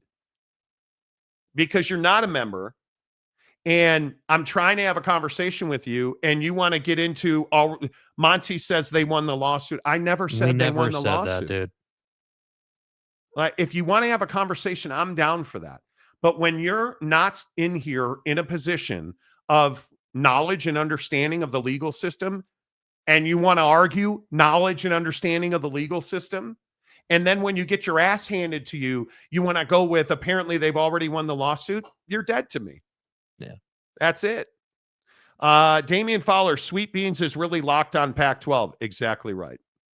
Exactly right. All right, let's get to Bill Belichick and his girlfriend. Yeah, I'm not talking about that. Well, Coach, I'm thinking you are. This is really awkward. Have you guys heard this story? So Bill Belichick sits down with CBS, and it's for CBS Sunday morning. Yeah. They have a news magazine show. I've watched it since I was wee high to a grasshopper. It's a CBS News feature show. And listen to the questioning here and listen to Bill Belichick's girlfriend abruptly jump in and stop the interview because of a certain question. The other change for Bellichick is 24-year-old Jordan Hudson, his creative muse, as he writes in his book. Make sure that that's the... Jordan was a constant presence during our interview. You have Jordan right over there.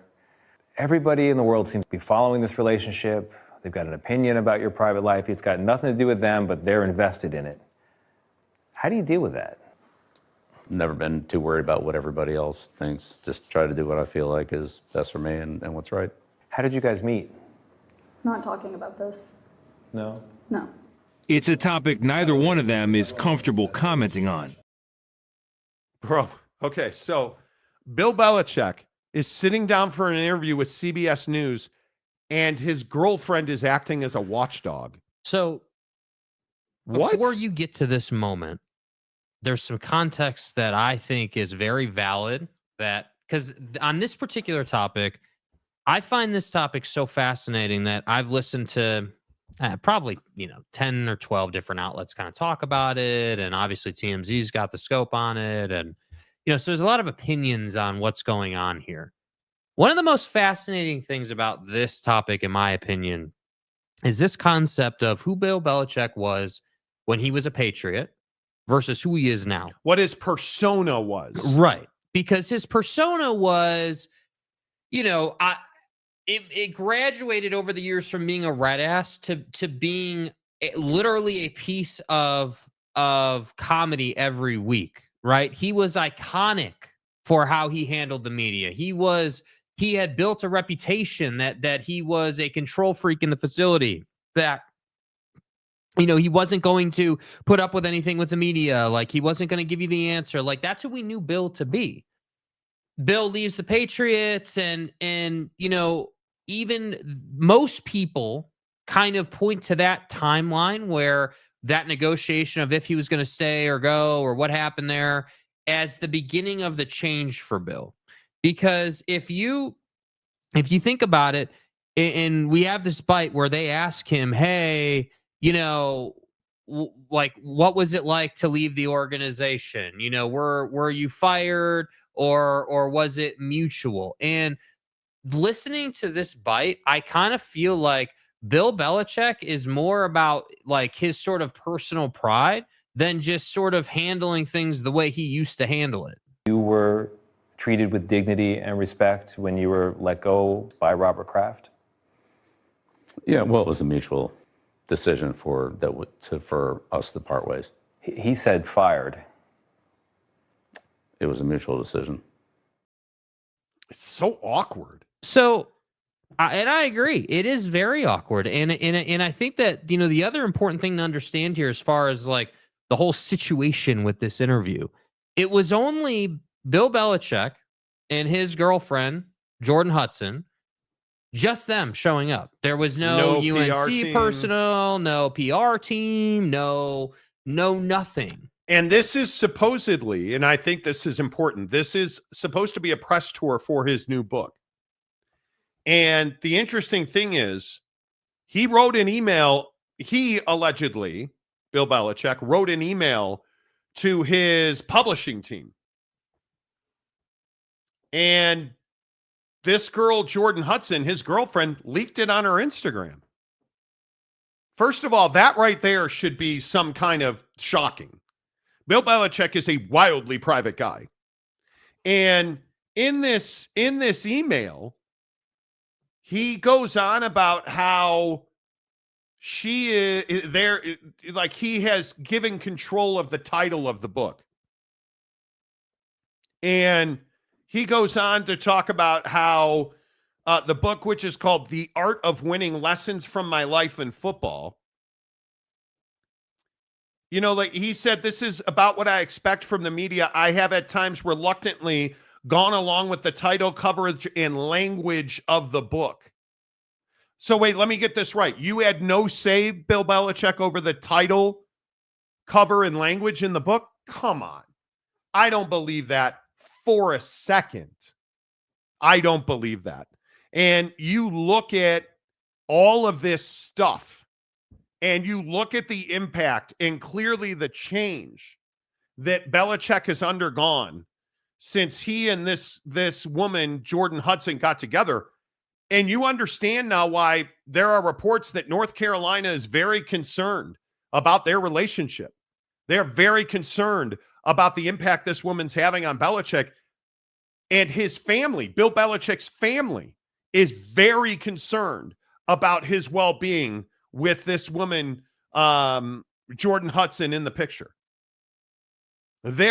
People are quite concerned about his, I think elder abuse is strong.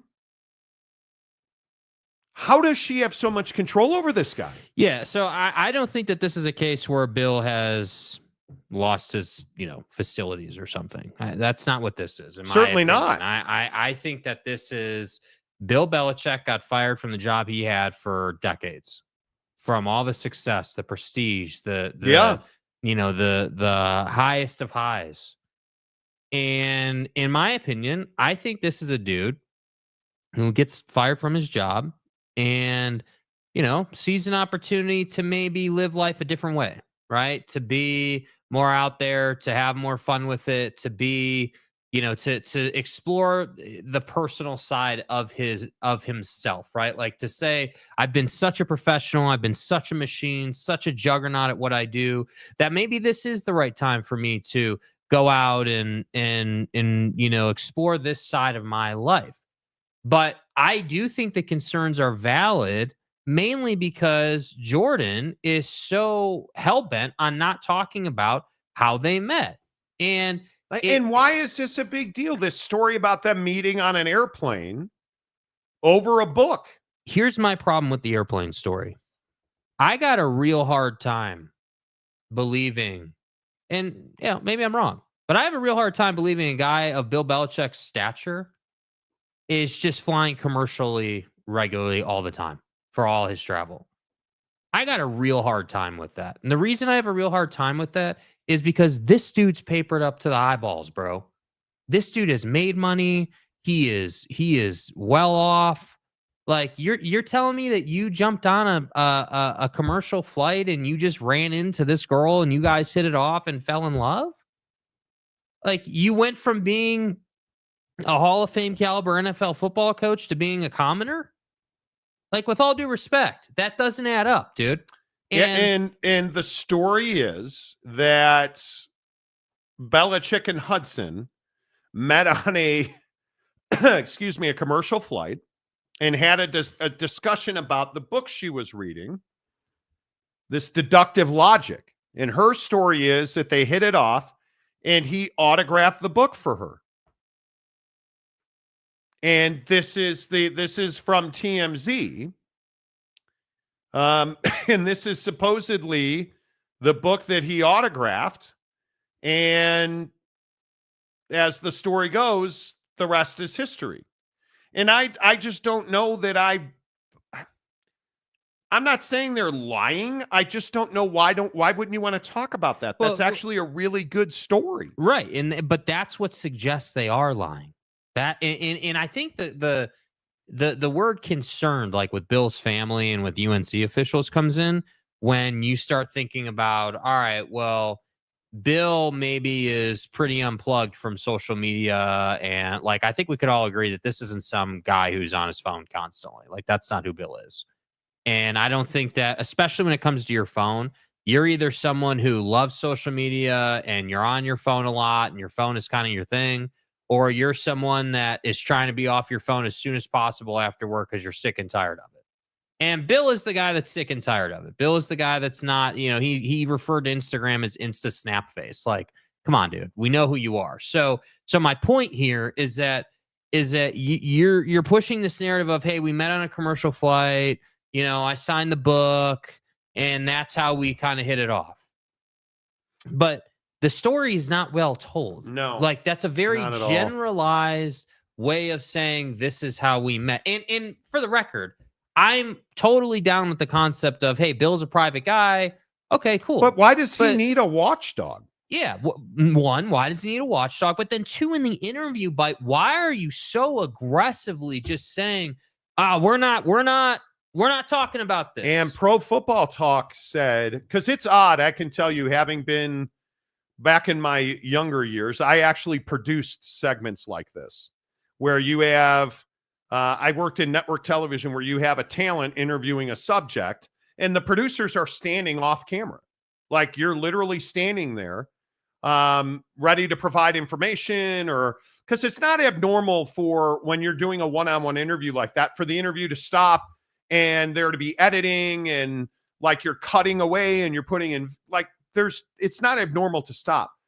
ProFootballTalk.com is reporting CBS included that bite of her interrupting that question because she interrupted many questions and interrupted the interview repeatedly to the point of being a nuisance. Yeah, well, what did they? Because if you listen to the narration in the clip, they said that they said something like she was all over this or something. Like, her presence was like, I can't remember what they said, but in the clip they reference it. The other change for Bellichick is 24-year-old Jordan Hudson, his creative muse, as he writes in his book.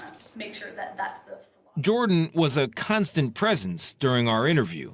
You have Jordan right over there. Everybody in the world seems to be following this relationship.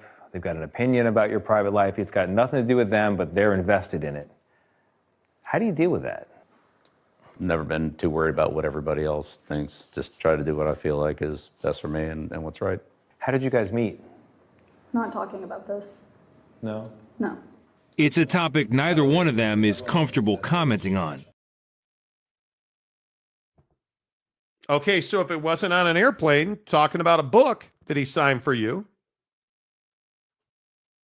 what was it? Right. Because now you have to think of, was it an OnlyFans thing? Was it some nefarious sex worker situation? What was it? What do you have to hide? What do you have to hide? Yeah. What is the, because I think your best point, the whole thing that ties this back together is why they were doing the interview, right? This is about Bill's book. This is about promoting his book. So there shouldn't be anything to hide. And how on earth did you end up as his PR person for he's got a whole publishing house? Yeah, and this is the thing I think we need to delve into, because I think this is really the meat and potatoes of this conversation. Homegirl is somehow now his girlfriend, his publicist, and apparently just running whatever he's doing. Because the other thing, And this was reported, I think this was like a month ago, maybe 3 weeks ago.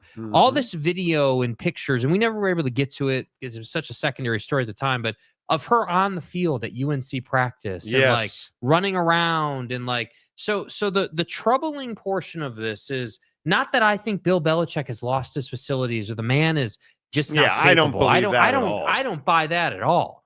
I think this is a classic case of Bill Belichick is just not in his element anymore. He's not in the facility every day like he was. He's not, like, life has changed for Bill, and Jordan is now this I mean, I hate to say this, but now this problem that you have to deal with. And at some point, Bill Belichick is the old man in his rocking chair on the porch who's going to say, I'm done with this, bro. Like, I like you or I love you or whatever, wherever they're at with this, but I can't do this with you anymore. You can't be my publicist And anymore. I totally understand that, dude, sex is amazing. If you're 73 and you've got a 20-something-year-old hottie, hey, I get it. You're willing to put up with a little more, right? You're willing to neck on the field at UNC. You're willing to have her walking around. I totally get that. But the problem is, this is CBS News. Yes. You're selling a book. You're selling a book. And it's damaged your persona. And your girlfriend is consistently and constantly interrupting the interview to the point where CBS put it in as part of the story that your girlfriend was constantly interrupting the interview. Facts. They could have left that out. Constant presence. But no, they didn't leave it out. And I think it's one of those things where this is a classic example of, hey, life changed. You needed something to spark your fire. For the record, I don't buy that they met on a plane. I'm just going to say that. I don't buy it. I'm not saying it was nefarious. I'm not saying Bill cheated on his wife or something. I don't think so. But what I'm saying is I don't buy that story. And I don't buy it because if it was a cute, heartwarming story that, we could all get behind and it made Bill look really good and it was all hunky-dory. But now it doesn't feel like Now that. It doesn't feel that way. It So now feels I don't like- believe you. Was she and I don't think she's a sex worker of any kind, but isn't that the first thing we all go to? Is this a Julia Roberts? What was that movie where Julia Roberts was a hooker and Richard Gere was rich and Pretty Woman, right? Pretty Woman with Julia Roberts. Like, is that what this is? Yeah, Pretty Woman. It's awkward now. The stadium guy, James. Belichick flies first class. He's not hanging out with the ordinary people. You don't get it, dude. You can't, like, with all due respect, bro, you can't be serious with this. Why? What do you mean? Bill Belichick should be flying private, not first class. Net jets, private, not commercial, bro. That's why I don't buy it. I don't buy it. I don't buy it either. Because this is, dude, we're not talking about some rookie in the NFL who can't afford a private jet. Dude, I understand that we're out of Ricolas and that's why the show is going sideways right now.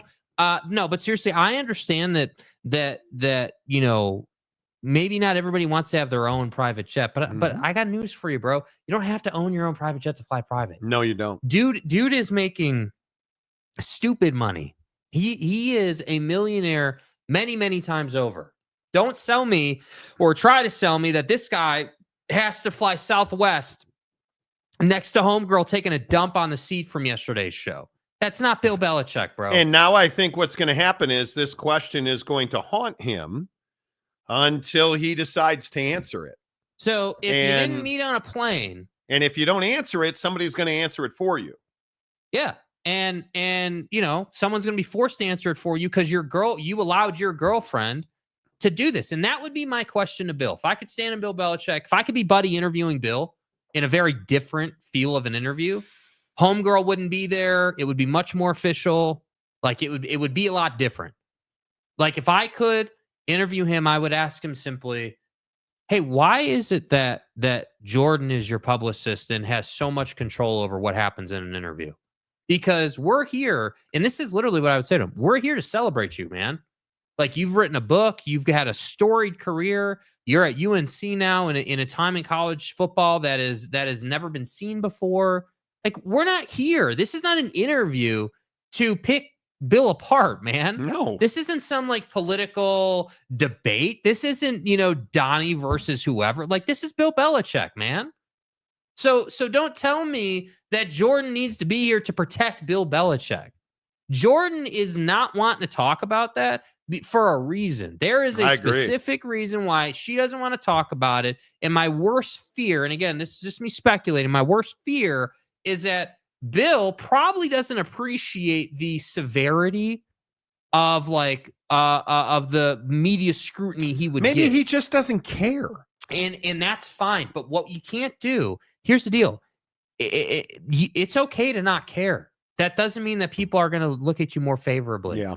If you don't I would give a agree damn. with that. Like, people are still going to look at you negatively. And at some point you have to care about that. Because what I don't want to see happen is I don't want to see a Hall of Fame head coach from the NFL who's now trying to be a maker of men, be outed for meeting a girl in a nefarious way and then lie about it.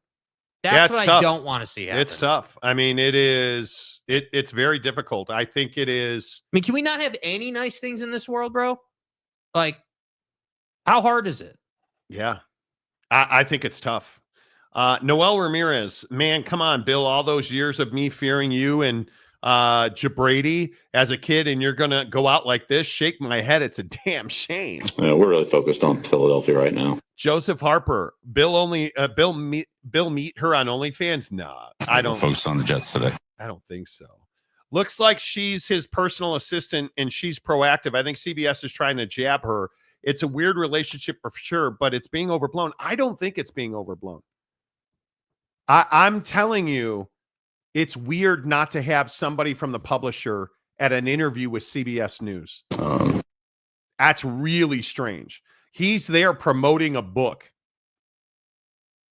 You went on CBS News with a torn sweatshirt from Navy? Another great question. Right? It just makes you wonder. Was that Jordan telling him how to dress so he could look cool? I don't know. Damian Fowler says cringe.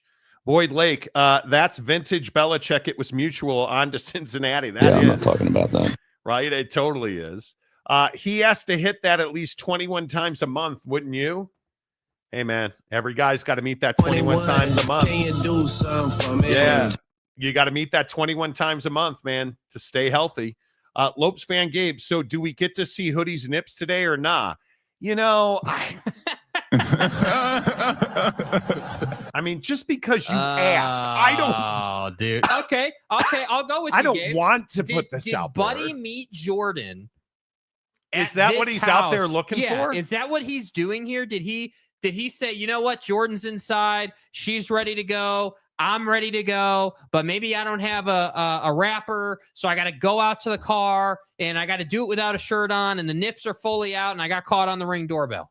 And remember, last time we showed this picture, somebody said that it looked like Bin Laden's compound. Bin Laden's compound. That was one of the comments. Boy, it looks like he's at Bin Laden's compound. Did Belichick and Bin Laden? Bro. I don't think he has. I mean, he's not loaded like Bryson's loaded.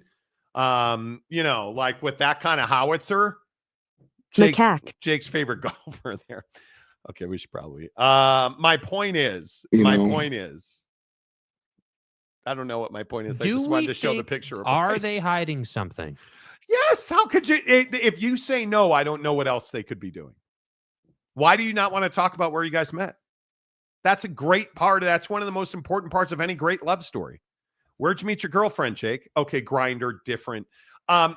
Like what? Nothing. Anyway, I met my wife, at the grocery store over some tomatoes. It was amazing. Where you met your girlfriend or wife? Mutual friends cooked us up. It was a blind date. Like, that's one of the questions everybody asks. Don't lie to me. Where did you guys meet? Why is this a problem? And in all fairness, the question specifically was, how did you meet? Yeah, how'd you guys meet? Yeah. You know, remember Al Pacino in Any Given Sunday wanted to have a real relationship with the prostitute, and she just said, "You know what my prices are." Ooh, Al Pacino. And we were saying that. Al Pacino just had a baby, and he's like 168. Boyd Lake, of course, the rest of the fam is worried about his assets and inheritance. She's certainly a force to be reckoned with. Could be. Stadium guy, Belichick flies first class. He's not hanging out with the ordinary folks. True. Brandon Butler, better than saying they met at Crafty's massage parlor. Doesn't make you feel responsible. Bob Kraft ain't never getting away from that. Wasikowskinator, don't go chasing waterfalls, Bill. Exactly right. What do you got there, Bill? The Fountain of Youth? It is what it is. Boyd Lake, how big of an ego play is writing all your Super Bowl years in the signature? That's the first thing I noticed. The first thing I noticed when I looked at this picture. His signature has all their Super Bowl wins under it. Just the numbers and then champions. You know. Thanks for giving me a course on logic. Safe travels. That was from 2021. Yeah. My ass, he's flying commercial during COVID. But I think obviously the coronavirus. The only thing, if we're being honest, the only thing that makes sense is what you said earlier, in that maybe he was burning the wick from both ends, if you will. I don't know. You know, I don't know if I don't quite know how to answer that, to be honest. He was married until 2023, right? So if you're married in 2023 and you met the side piece macaque in coach class in 2021, telling you, dude, I'm not buying it. Does the data, dude? So the math doesn't math. He got divorced in 2023. This is signed February 11, 2021. Yeah, whatever, dude. They're hiding something, bro. Maybe that's what it is. And now the interesting thing is going to be, how much does Jordan talk now? Right? Hey, because you don't get to have it both ways with the media. You're going to be his publicist. You're going to be repping him. Now you're his rep. I think it's so low cash that she Instagrammed that email. Yeah. You don't do that. You don't air dirty laundry like that. I think it's not great, dude. That's not great at all, right? That's not great at all. Delaric, she worked at the parlor that Kraft went to. Okay. Urban Meyer meets all his co-eds I'm sorry. On Grindr. I'm sorry. No, he meets them at his bar. Johnny, dude's name isn't Urban, okay? It's Pervin. It's Pervin Liar. Thank you.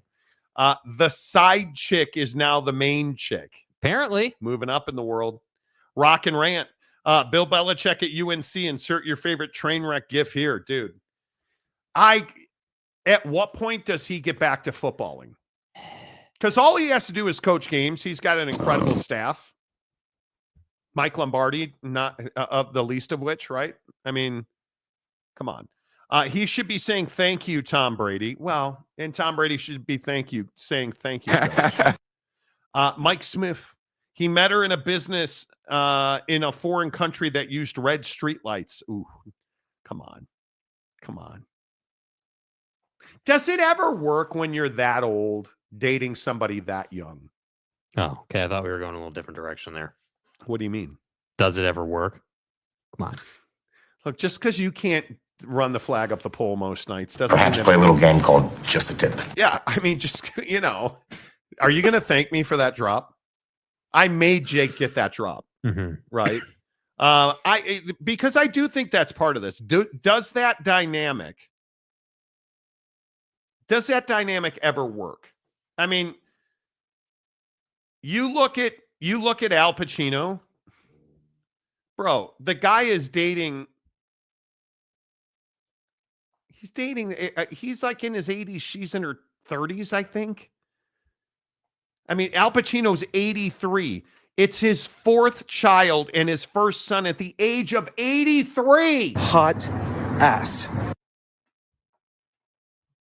It's a 50-year age gap. I don't know. That's wild to me. Does that ever work? I don't think that ever works.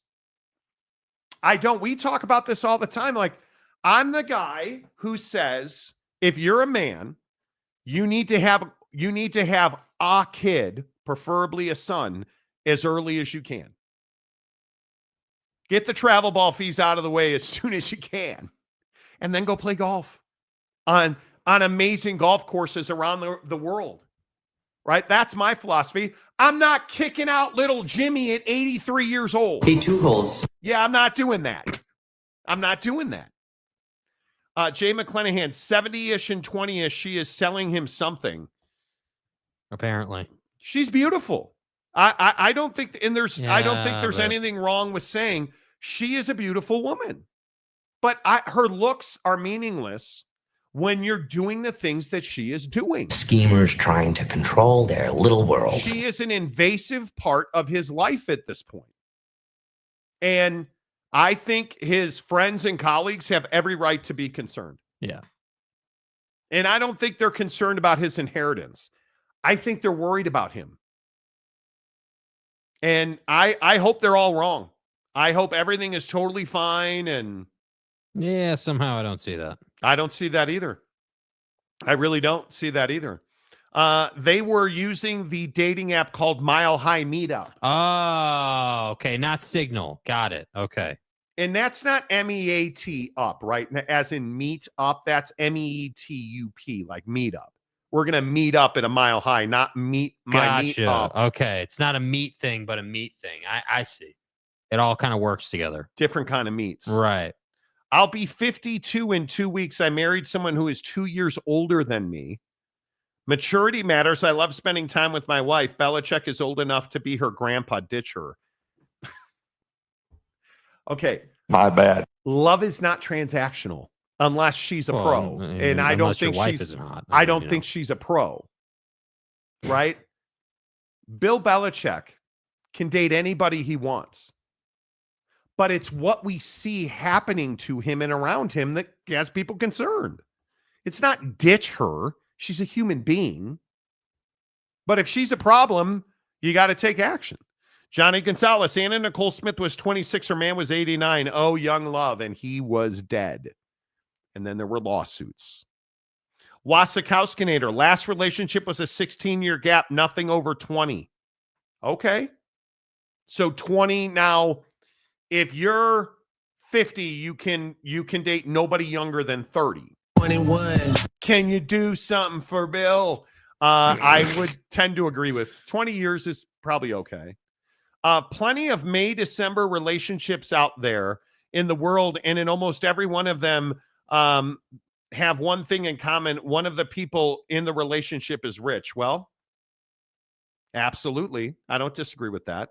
Jay McClanahan, question, will she be on the sideline at games at UNC?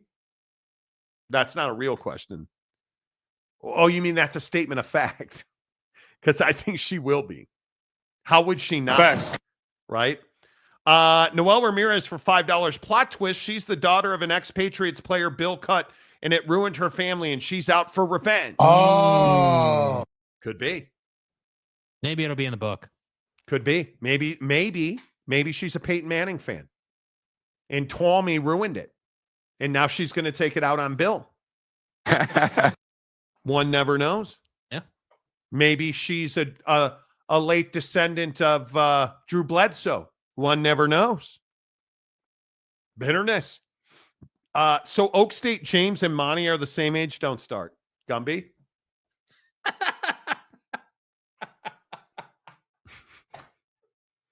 I am, in fact, 52. You know. Are you a fan of like 25 teams? You know, are you rocking? No, I see. James and I don't have much in common. I think my wife is incredibly hot. She's beautiful. I think that I am a fan of Notre Dame football and the Chicago Bears. And the Chicago Cubs. I don't have 37 different college football teams I'm, a fan of. I'm not like Oak State, James. I would never support the scumbag Kansas City Chiefs. You fucking donkey. Never. Well, you know what, Monty? I flew over Arrowhead Stadium in a plane. I saw Bill on the plane, and you know what? I asked him to sign my Pedal Priest book that's coming out in November, and he wouldn't do it. Nope. But he did say that they could use an IPF at the Kansas City Chiefs.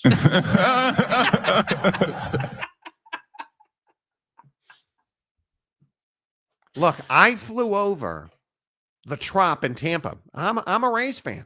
They still haven't quite put the roof back on that thing, but if they put an IPF in the parking lot, that'll allow them to hold supplies there, and they'll fix the stadium faster. Goddamn wind. Yeah. James takes so much beating for the things he said on this show. Welcome to the nightmare. Here's to you, Mr. Robinson. Bill, exactly. That face, though. Well, 52 is the new 50. Could be. My wife is this morning, while those of us who like to sleep were awake, my wife gets up early. And so she has the Amazon Alexa lights, right? The Hue lights. I get up at 5 o'clock every day. The last 15 minutes of that sleep are critically important. So why would you have the Amazon lights come on at 4:45? And it wakes me up at 4:45. Probably need to change that schedule. But my wife this morning did a pretty vigorous Peloton bike ride and then went and got on our Peloton treadmill and did a run because she has 3 weeks until she does a swim, bike, run triathlon. Bro. How did the 10K go? Very well. She did very well. Yeah, there's stories I can't tell you, but she did very well. She did very well. Bill and Jordan call their bedroom the IPF with a chandelier upper deck. I would agree with that. Look, I hope that this is what they're doing in their bedroom too. Like, I mean, hey man, if you're 73 and you're still doing calisthenics with your girl's body weight, knock it down, dude. Knock it down. Do it. Like I'm telling you, all day, plant that garden. Let's go. Prenup. Or don't marry at all. Prenup. Don't fuck. Hey, if you're going to be involved, see, people think prenuptial agreements or the spirit of a prenuptial agreement only matters if you're getting married. Au contraire. No. If you're going to be in a committed relationship where you're doing calisthenics together, suspended from the ceiling, I need a dick. If we're going to be doing circus tricks in the bedroom, I need a written agreement. You're not getting all my stuff. Holding the dick. Well, that better be in the agreement. Monty's wife is a lot like my wife. Oh, God, dude. Don't mess it up, James.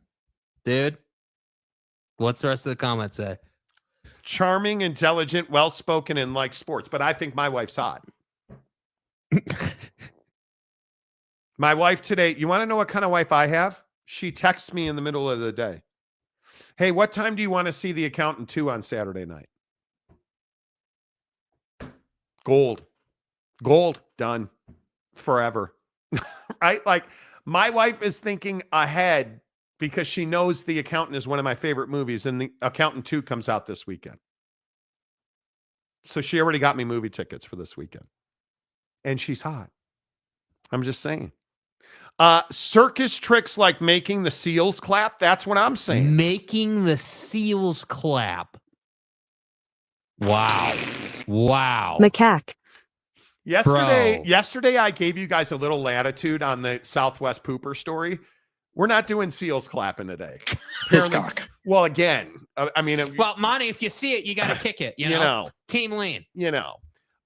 If he can't even speak at his own interview, how will that prenup go over? Not well, but that's why you have lawyers. Prenups are not personal. It's business. It's business. Damian Fowler, maybe she was Robert Kraft's masseuse that he solicited and introduced her to Bill. I'm not saying that Robert Kraft solicited a masseuse. Oh my God, just like that. I don't know anything about that. Rock and Rant. I've done many promo tours for artists, celebs. Never seen one done with press where no one from management and the publisher studio label wasn't present. Not AC/DC, not The Rock, not Beyonce. I'm telling you. And much like Rock and Rant, I can tell you like Jim Rome show stories. I was a producer on Jim Rome's TV show. And not only was I a producer, I was the talent booker on Jim Rome's TV show, one of. And I can tell you Snoop Dogg. So we used to do a segment on Fridays where we would mix sports jocks, like personalities, broadcasters, athletes, and we would have rock and roll guys in, rappers in. We had Snoop Dogg, Tom Morello, like all these great guys. Not one of them showed up on their own. Yeah. Not an athlete selling a book. Not one single athlete selling a book showed up on his own. Because the publisher is going to lose money if that book doesn't sell. So I'm with you. And I said this earlier, Rock and Rant. I've never seen that happen. Now, candidly, I've seen agents step into the middle of an interview and say, we're not going to talk about that specific topic, and interrupt a one-on-one interview. I have seen that happen.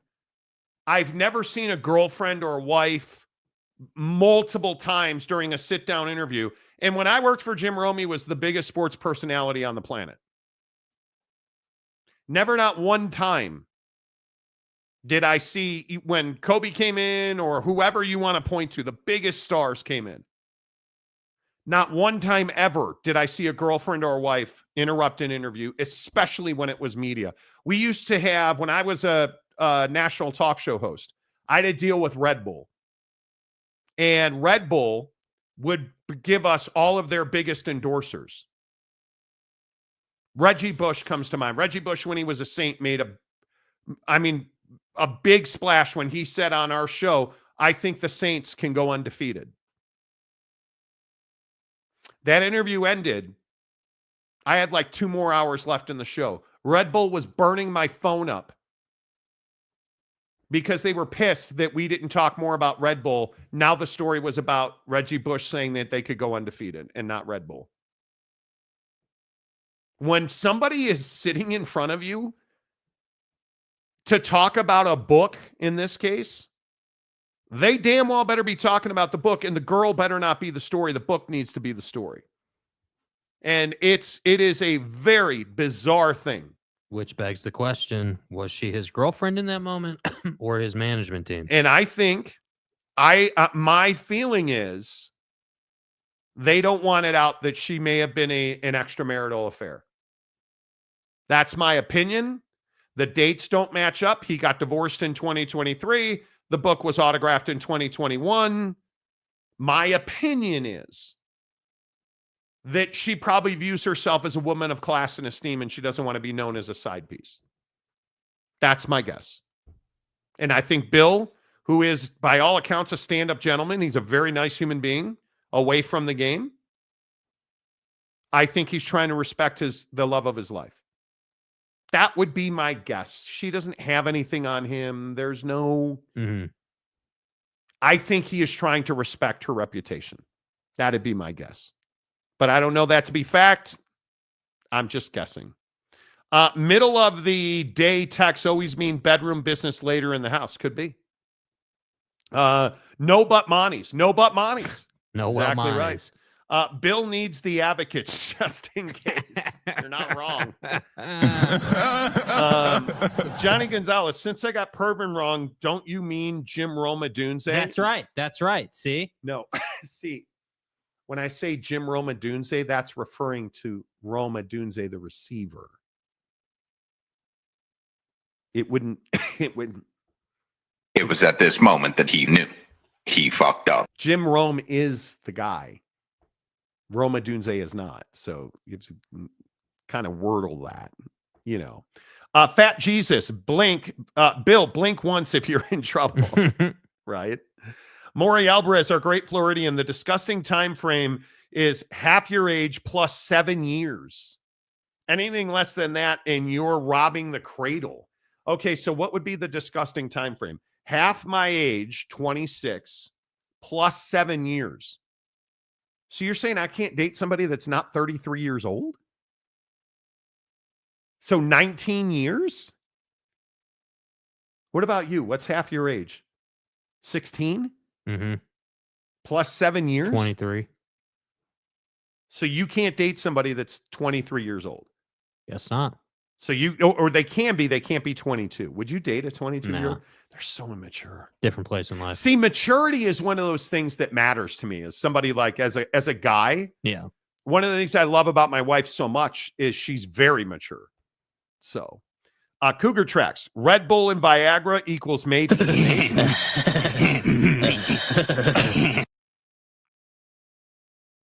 I am so thankful I don't have extremity issues. You turn on a ceiling fan and I'm in trouble. You know what I'm saying? What's an erection? Red Bull and Cialis for when the time is right. For when the time is right. You guys are being hyenas. Well, James he does have loose bowels right now, so I give him a little. Yeah, latitude. how's the butthole, dude? I mean, is it really that bad? Like James lost his mind yesterday. For those of you just tuning in, he claimed that we ignored him in a paid quote, comment. not cool. Yeah, we were rude. And yes, for the record, we know you apologize. That doesn't make it better. So yeah, and anytime we could talk about your loose ass, I feel like Janus. I feel like it's a good day on the show. I mean, the homie is showing shades of Southwest Airlines girl. And this is not your first foray into butt cheeks. Like, I'm a little concerned. Wasn't it colitis last time where you were just like, yeah, you were just like, dude, you got to stay off the roller food, bro. Seriously, no more Buc-ee's for you. No more red dye number 40. Like, eat. I'm telling you guys. What's he said at the bottom there? I don't know. Yes, I'm not a 100% health. However, I take my next dose of Humira tomorrow. What is that? Let's Humira. Oh, isn't that? I think that. might Humira. Yeah. HIPAA. What? No, not HIPAA. Humira. No, Humira might be HIPAA. It can treat. Let's see. It can treat everything from arthritis, plaque psoriasis, Crohn's disease. Oh, you have Crohn's disease? Ulcerative colitis. He probably has colitis. Oh. James looks exactly how I imagined. Yeah. Okay. Johnny Gonzalez, we always ignore James, but manage to mention his name every other comment. Just saying. That's what I'm saying. Like you said, we ignored him yesterday. Dude, you get more run on this show than anybody else. Yeah, basically, it's based on what I can see here, man. I hope this is I hope something that you is deal with not regularly, the bro. case. That's really rough. Yeah, I really hope that's not the case. In all seriousness.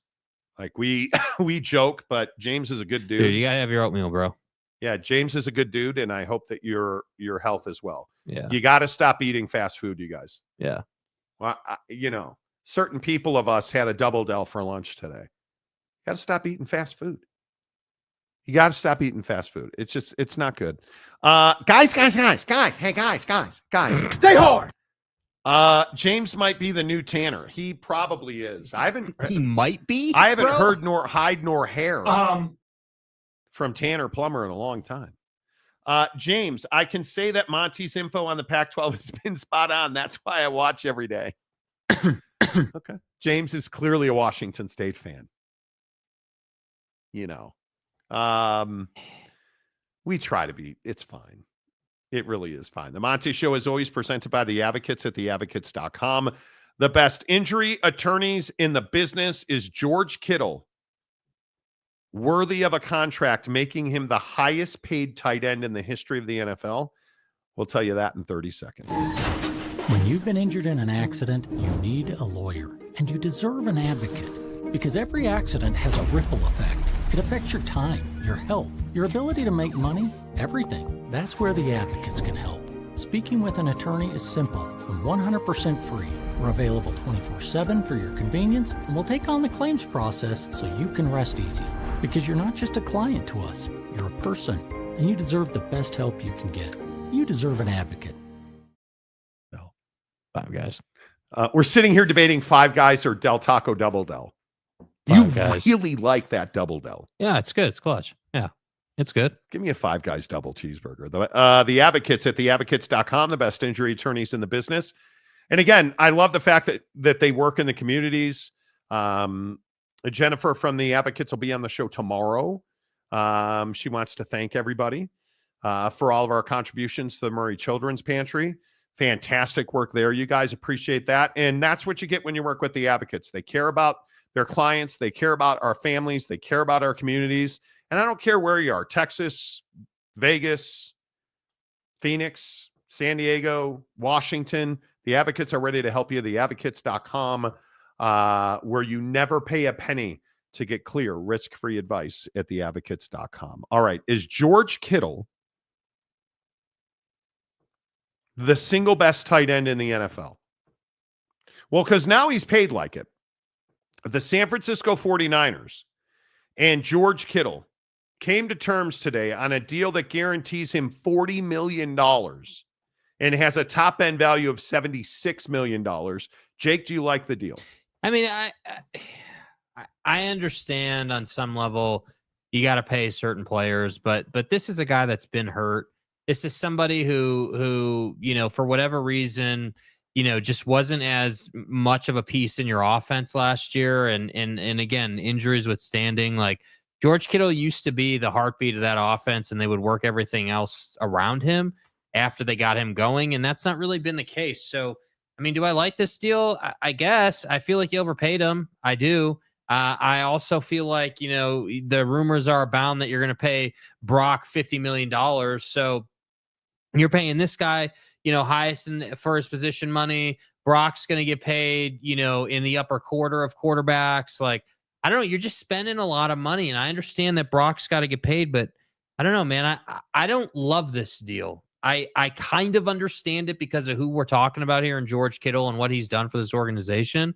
But at the same time, like, there's got to be a loyalty factor to the cap at some point. I mean, at some point, you have to be a little more responsible and say, like, bro, we can't be paying you, that much over the life of this deal. That's too much money because we got to put the rest of that money in other places. So I don't love the deal, but I guess because he has a name, it's fine. It's easier to stomach. Like, if you had done this with a random guy, we probably would be pissed about it. So yeah, I don't love the deal. I think it's average at best. Yeah, I think that now, and this is just my opinion, when I look at the rankings of tight ends, Sam Laporta's got to be in the conversation. I think Trey McBride with Arizona's got to be in the conversation of the best tight ends in the NFL. I look at the way the numbers shake out. Guys like Travis Kelce. Travis Kelce is no longer that dog. Right? I think that if you're asking me, I'm probably saying George Kittle last year. I think George Kittle was probably the best tight end in the NFL. I think Trey McBride was clearly number 2, and he's on par now. He's paid exactly the same, I believe, as what George Kittle's getting. Trey McBride of the Arizona Cardinals. Yeah. And I think he's worth every penny. But you look at the way that George Kittle operates, I don't know how confident I am that he sees the end of that contract, because if we're just paying him right now, okay, I'm fine with that. But we're not just paying him for right now. The guy's 31 years old, and he has taken a beating over his career. Yeah. And I worry about his ability to consistently give me 16 games a year, 15, 16 games a year. That's something I really worry about. And as you climb up the age chart, are you telling me when he's 36 years old, he's going to be worthy of the $76 million in this deal? I don't think he ever sees No it. way. I think he's 2 years there. I think in all likelihood it gets renegotiated. And I'm a little leery of the money because, again, I agree with you. I think Brocktober is a guy that Brock Purdy's going to get paid.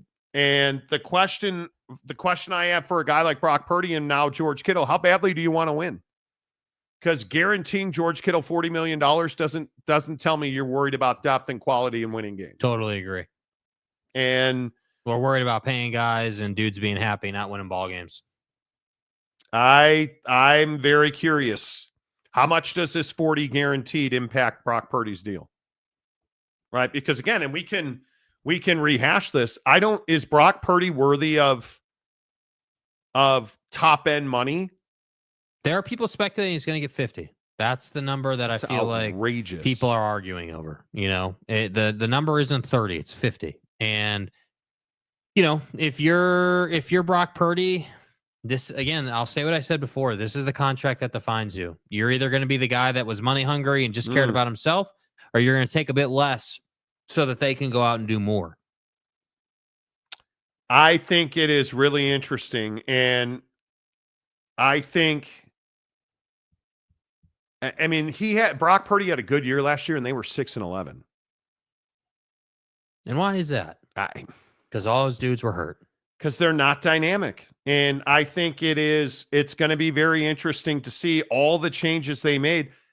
They don't have a recent history of success in contracts. Brandon Ayuk's deal is one of the worst contracts in the NFL. Yeah. And he got hurt. That cat didn't want to be a 49er. You begged him to stay, it felt like. And then you paid him an exorbitant deal to get him to stay. Doesn't feel like a smart move. Yeah, it's not a logical, practical move. And I don't know. I think that it's hard to speak on the motivations of John Lynch, man. It's hard to speak on, where their heads are at with all this stuff. I understand in the NFL, there are some guys who have brand value because of their name and what they've done. And George Kittle has done some really great things in the NFL.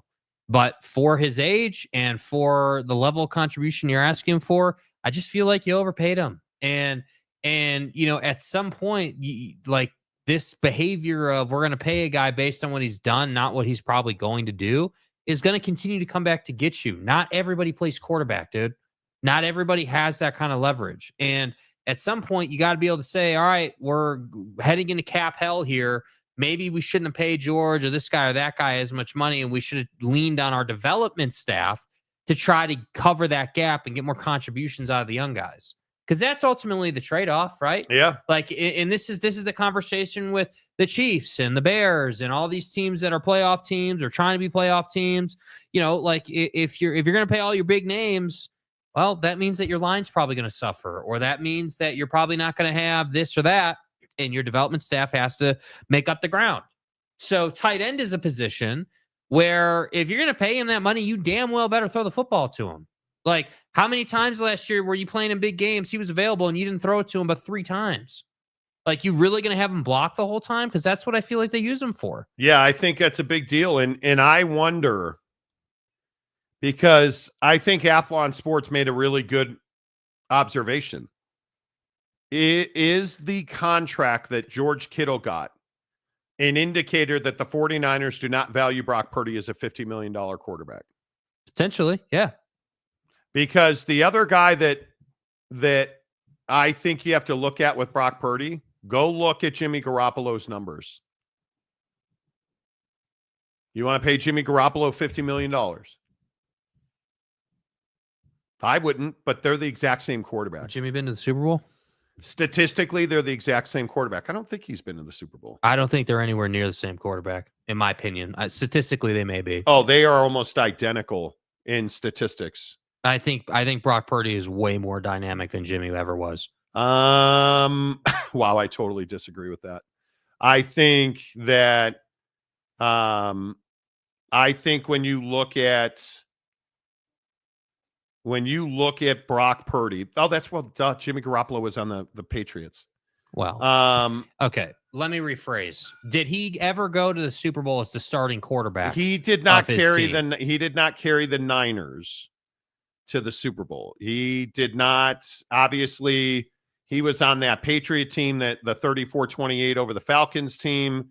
And he was on that 28-24 Patriots over the Seahawks team. But he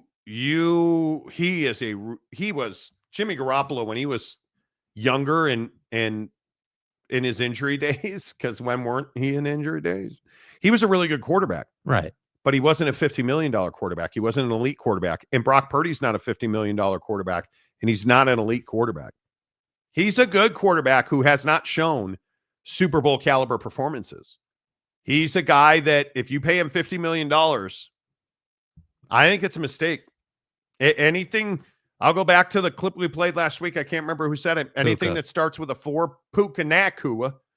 What Puka Nakua said about Brock Purdy. Anything that starts with a 4, you're in good shape. Starts with a 5, you're not going to win. Yeah. And I totally agree with that. And I think it's low 4s now because of how much money you gave to George Kittle. Yeah. Yeah. I don't, I understand the comparison. I do.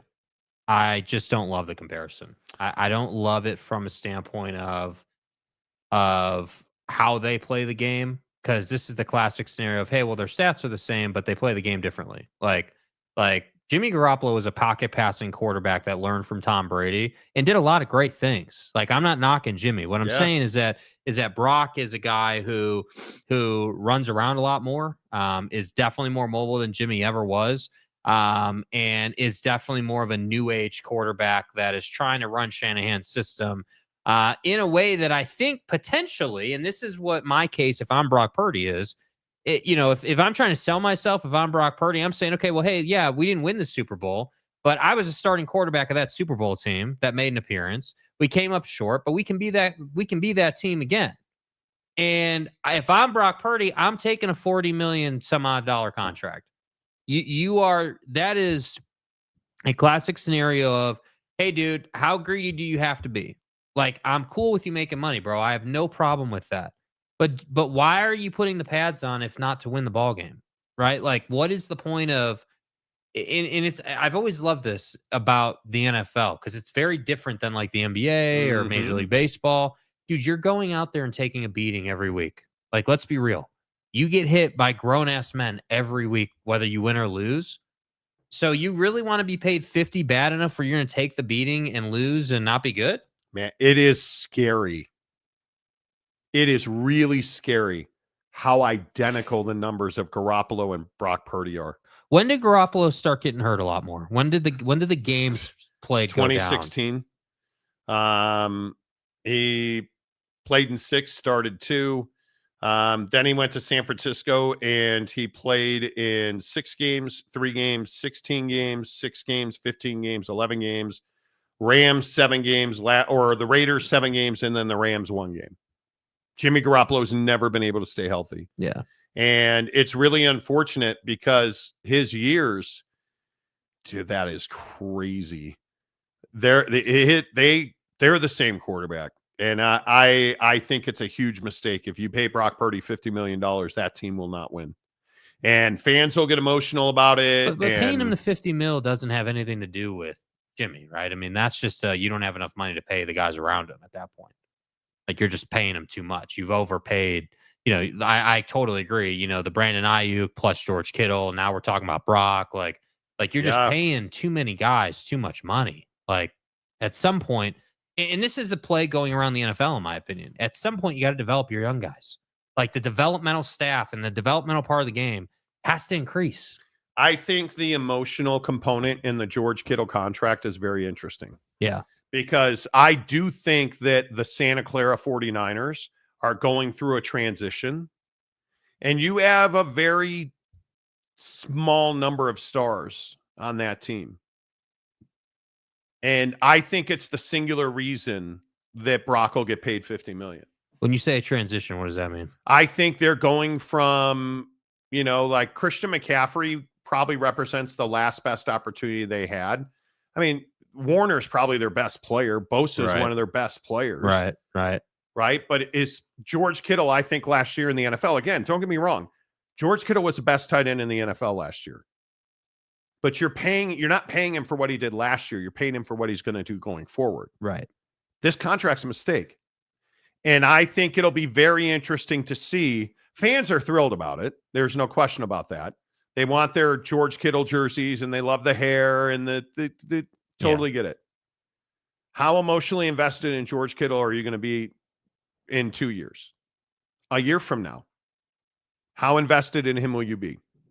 He's a dog. The guy busts his ass, but Father Time is undefeated in this league. And paying George Kittle $40 million guaranteed. I don't know, man. I think that pushed the top end of Brock Purdy's contract down. I don't know how especially in that division, dude. I don't know how it couldn't. And it is I think it is very interesting to see how the 49ers value Brock Purdy. And being surrounded by 49er crazies, and I have a brick in my living room. My wife and I bought a brick for her family at the new stadium. Like all that's like, she is crazy about the 49ers. Her whole family is. They want to win. And when they don't win, that stadium's not good enough to go to crappy football games in. Yeah. Right. So yeah, I'm interested to see how it all plays out. I don't think you can pay Brock Purdy $50 million. I agree completely. I think you are asking for a lot And of trouble. he shouldn't want 50 if he knows what's good for him. Well, you can want it. No, but I'm saying he should not want 50. That's a lot of money on that cap. Welcome to the nightmare. You can you can be money hungry and cap friendly to win now and still have generational money. You can. That's what I mean. I'm really curious. How much do you value Brock Purdy? I guess that's the question. If you go and look at NFL passing leaders, right? Are Justin Herbert or Brock Purdy? Justin Herbert. I'm probably going Justin Herbert. Yeah, Justin Herbert. Cam Ward or Brock Purdy? Well, Cam's the best quarterback anybody's ever seen. You just have to like snap out of it a little bit. You know, but how much? Where does he fit? If I said Joe Burrow, well, no, I'm taking Joe Burrow. I think Lamar Jackson or Brock Purdy. Lamar Jackson. Brock Purdy is below the second cut. Bo Nix or Brock Purdy. Brock Purdy. Kyler Murray or Brock Purdy. Brock Purdy. Brock Purdy. Aaron Rodgers or Brock Purdy for 1 year. Brock Purdy. Josh Allen or Brock Purdy. I don't think that's close. Josh Allen. Brock Purdy had significantly better numbers last year. Yeah, but that might be true. But I shouldn't say significantly better. Here's how I look at it. I'm not just strictly numbers based. Obviously, they matter. CJ Stroud or Brock Purdy. Yeah, I mean it's close. Jaden Daniels or Brock Purdy. Jaden Daniels. Caleb Williams or Brock Purdy. Caleb Williams. Jordan Love or Brock Purdy. Brock Purdy. Jalen Hurts or Brock Purdy. Jalen Hurts. Jalen's won Super Bowls. And I would take his leadership over Brock's. Okay. I think that's think that's interesting. When you look at names here, though, like here's how it works in my head. This is just where I naturally go with it. So Pat's on his own level. No one's level with him. He's on his own thing. Okay. And then I think you've got Josh Allen and Lamar Jackson. Two guys that are in the playoffs every year. Over Joe Burrow. Joe Burrow's there too, actually. Yeah, good point. I think the God tier. OVO. OVO. Sorry. Ain't no reset. My bad. I would put. No, I'm not going there. I would put Nebraska's favorite quarterback. Did you see that Dylan Raiola signed a deal with Adidas today? Yep.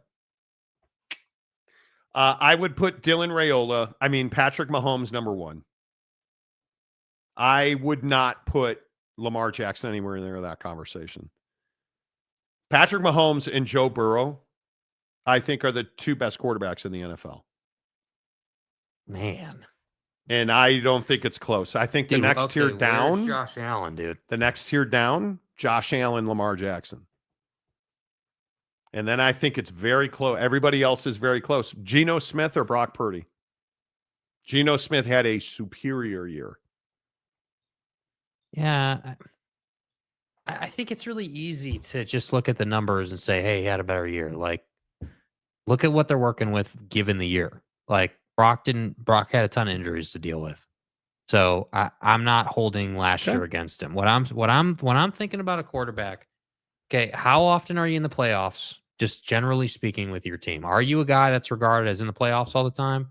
Or not? Geno really? Smith. Yeah. Probably not. Yeah, probably not. Brock Purdy. Yeah, probably not. How many seasons has he been in the league now? 3. And he's been in the postseason twice? Yep. So 2 of the 3 years he's been in the postseason. One of those years he went to the Super Bowl. Kyler Murray. I'm taking Brock. You're taking Brock over shortstop. Yes. Wow. It's a dumpster fire in Arizona. It is, but it's Arizona, and that's why. I mean, if Kyler Murray's a 49er, I'm probably taking Kyler Murray. I think he's more dynamic. Does he stay healthy on that turf, though? Well, that place is a dumpster fire. I don't know. I think it's a really interesting conversation. I think Brock's biggest problem is he doesn't have the hammer to say, hey, like, I am the guy. Like Joe Burrow had the hammer and has the hammer. Like, hey, dude, I'm Joe Burrow. Like, I'm me. I'm a stud. I'm one of the best in the league. And you don't question that. That's the hard part. Is with Brock, you can say, well, Geno had a better year statistically, buddy. Like, hey, you know, like you can kind of do that to Brock Purdy. I don't disagree. But I also think, again, and this is the ultimate hammer if you're a quarterback, hey, you either have a quarterback or you don't. Right? Am I your starting quarterback or not? Okay, well, if I am, then let's find the middle ground between 40 and 50 million and get this done. You know, like that's ultimately where I think the conversation really goes. I mean, Jalen Hurts has 140 combined touchdowns already. Yeah. In 5 years. He's a better quarterback than Brock Purdy. He's a better leader. I think that he, you know, with all due respect to Brock, you know, I think Jalen Hurts' story is better. You know, the adversity he dealt with in college, then to come to the NFL. Like, I just like Brock's got 72 touchdowns. Jalen Hurts is a touchdown machine. Push, bro. Yeah. Don't care. The guy's a touchdown machine. I don't know. I think that. Would you sign him? Would you sign him for 40? Brock? Yeah. Yes. Yeah. Every day. Would you be willing to have him go through a holdout to not, like, if he wants 50, you willing to go through a holdout with him? Not to do that? Because I think that's where I'm never paying him 50. Yeah. He can sit his ass on the sideline. I am never paying him 50. It's never happening. Yeah.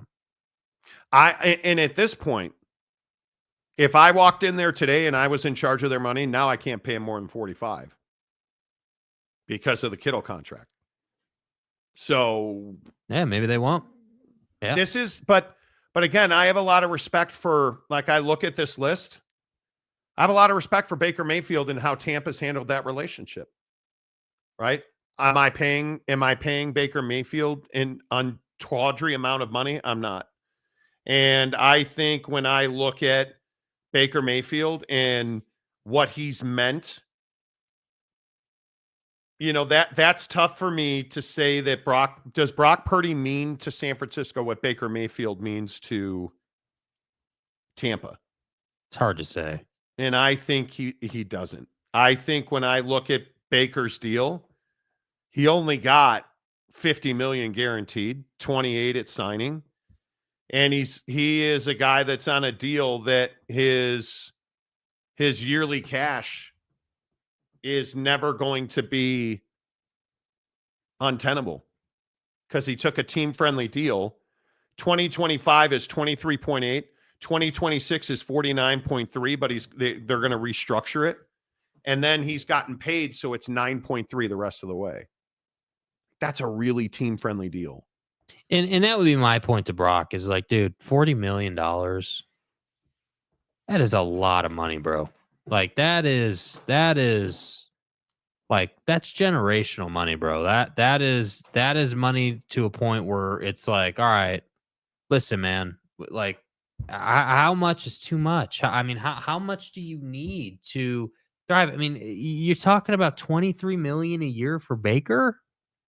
I think we can all agree Baker's a $30 million quarterback. No, I struggle with the concept that, hey, like you're Brock Purdy. You've been in the league 3 seasons. So far, you walked into a really good situation. You went to the playoff 2 of the 3 seasons, and then the first year you had a bunch of injuries. You were 6-11. That's not a great story to go out and try to leverage your way into 50 mil. And the other problem is that a lot of the haters will say you're only thriving because of the Shanahan system, and we've all heard that story before. So I don't know. If I'm Brock Purdy, I'm going to ask for 40. That's my ask. I want 40. You want to ask for a bigger guarantee? Cool. I hate the Shanahan thing.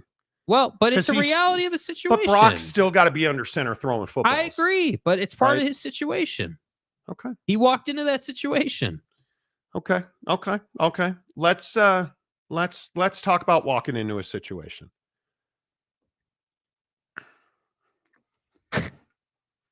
You walk into the Coliseum. There's a gorilla, and there's you and 99 other dudes. Who wins? The gorilla. And Okay. I don't think this is close. First of all, I need to understand the logic. I don't know who the idiot is that came up with this, but it's brilliant. Because this thing with gorillas has taken the internet by storm. Specifically silverback gorillas. One silverback gorilla versus 100 men who walks out of there alive. I'm all day taking the silverback gorilla because I've seen the chimpanzees rip off their should never have owned me pet faces guy. Right? Like we've heard the stories about monkeys and chimpanzees ripping their owners' faces off. Y'all want to play. What do you think a silverback gorilla is going to do? Dude. And if all you have is your hands, you better use your legs because I'm running for my life. Because I don't care how many humans. Are you guys all going to jump on him at the same time? Yeah, are you going to like choke him out or what? Because here's my question. What happens when Jimmy the silverback gorilla rips somebody's arm out of the socket and starts beating other humans to death with it? Your will to fight kind of goes down at that point. That's what I'm saying. I don't understand the strategy. How are you going to beat a silverback gorilla? I don't know. Like, because the other thing that no one talks about with this is if there's 100 of you and you have to, like, not all 100 of you are going to be hitting the gorilla at the same time, right? Like, it's just not possible. And so that's why I say, like, dude, I agree. I don't know who came up with this, but I just don't think we would have a chance. I don't think 100 men versus one full-grown silverback gorilla. Dude, it's the over. Superhuman strength, right? That's number one. Like, I'm very curious.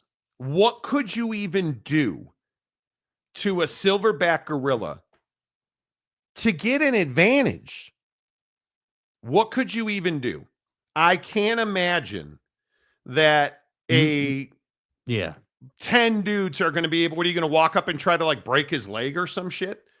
I'm going to guess that's not going to work to do anything but piss him off. No melee weapon, no knife, You sword, get nothing. machete. You get nothing. But like getting nothing, you're dead.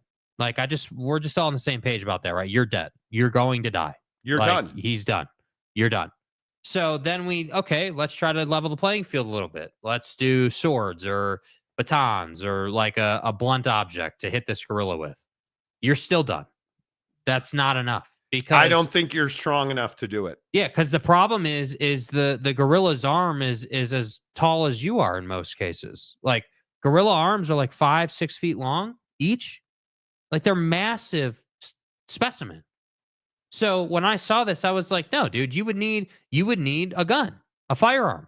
That's what you would need. A weapon of some sort. Yeah, you would need some kind of something that allows you to inflict damage from distance to be able to do this. I don't see any way you win. And look at the just, and I occasionally lift weights. You think I lift weights? Look at this dude. You want to tell me that dude is pissed at you and they weigh between 300 to 500 pounds and they're 5 feet tall and they can lift. Nah, dude. I don't even know how to say this out loud. How much do you think this guy can lift? I don't know the answer to this question. My best guess is probably thousands of pounds. 1,763 pounds is the most a silverback gorilla has ever been witnessed lifting. Keyword witnessed. What do you think he does with one hammer fist to your face, chest, leg? Pulverizes you. It's over. Like we're talking about bone dust, bro.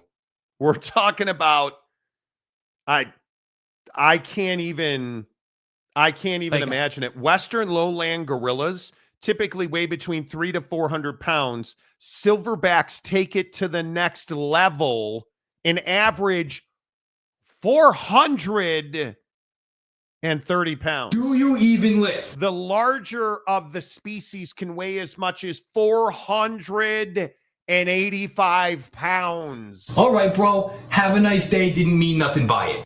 God damn. I'm telling you, I'm not doing this, dude. I'm not. I don't see any way You could not pay me enough money. that if a silverback gorilla weighs 450 pounds and has 10% body fat, you're done. just bend over and kiss your ass goodbye. I don't care. How many dudes do you think it would take?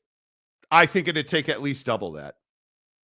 I think it would take at least double that. Here's my question. How are you killing him with your bare hands? I don't know. That's my point. You're not choking not a him. number. You're not going to choke him. You're not choking him. You're not going to have a bunch of dudes jump on top of him. The guy can freaking deadlift 1,700 pounds. So let me get this right. You can't choke him. You're not going to punch him because you're never going to get close enough, right? Because of how long his arms are. Well, like you sent me a video. He sends me a video the other day of college wrestlers. And this one dude is on top of another dude trying to like ankle break him. So the guy goes knuckle deep on the other wrestler. Like full reach around knuckle deep. Are you going knuckle deep on that silverback? No, I'm not. Dude, I have a feeling you grab that thing by the Dude, nuts it's and over. he is going to murder you. Dude, bro. I have no idea. 100 dudes versus a silverback? Yeah, I'll take the silverback. Yeah, I will.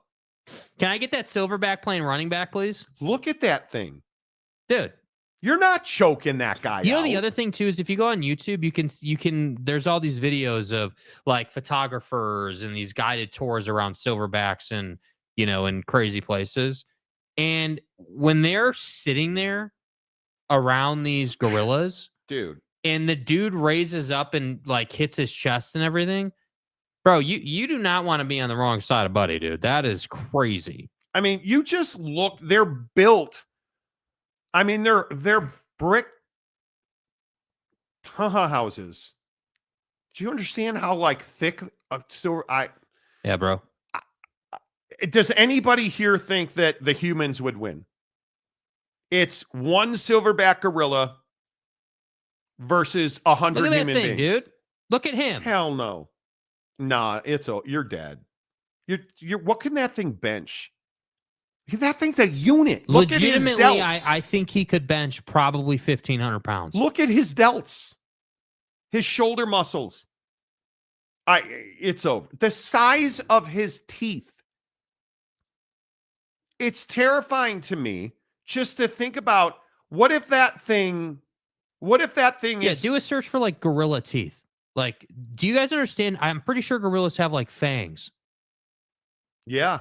Like there's a picture of a gorilla yelling right here. I mean, dude, bro, forget it. Nah, dude.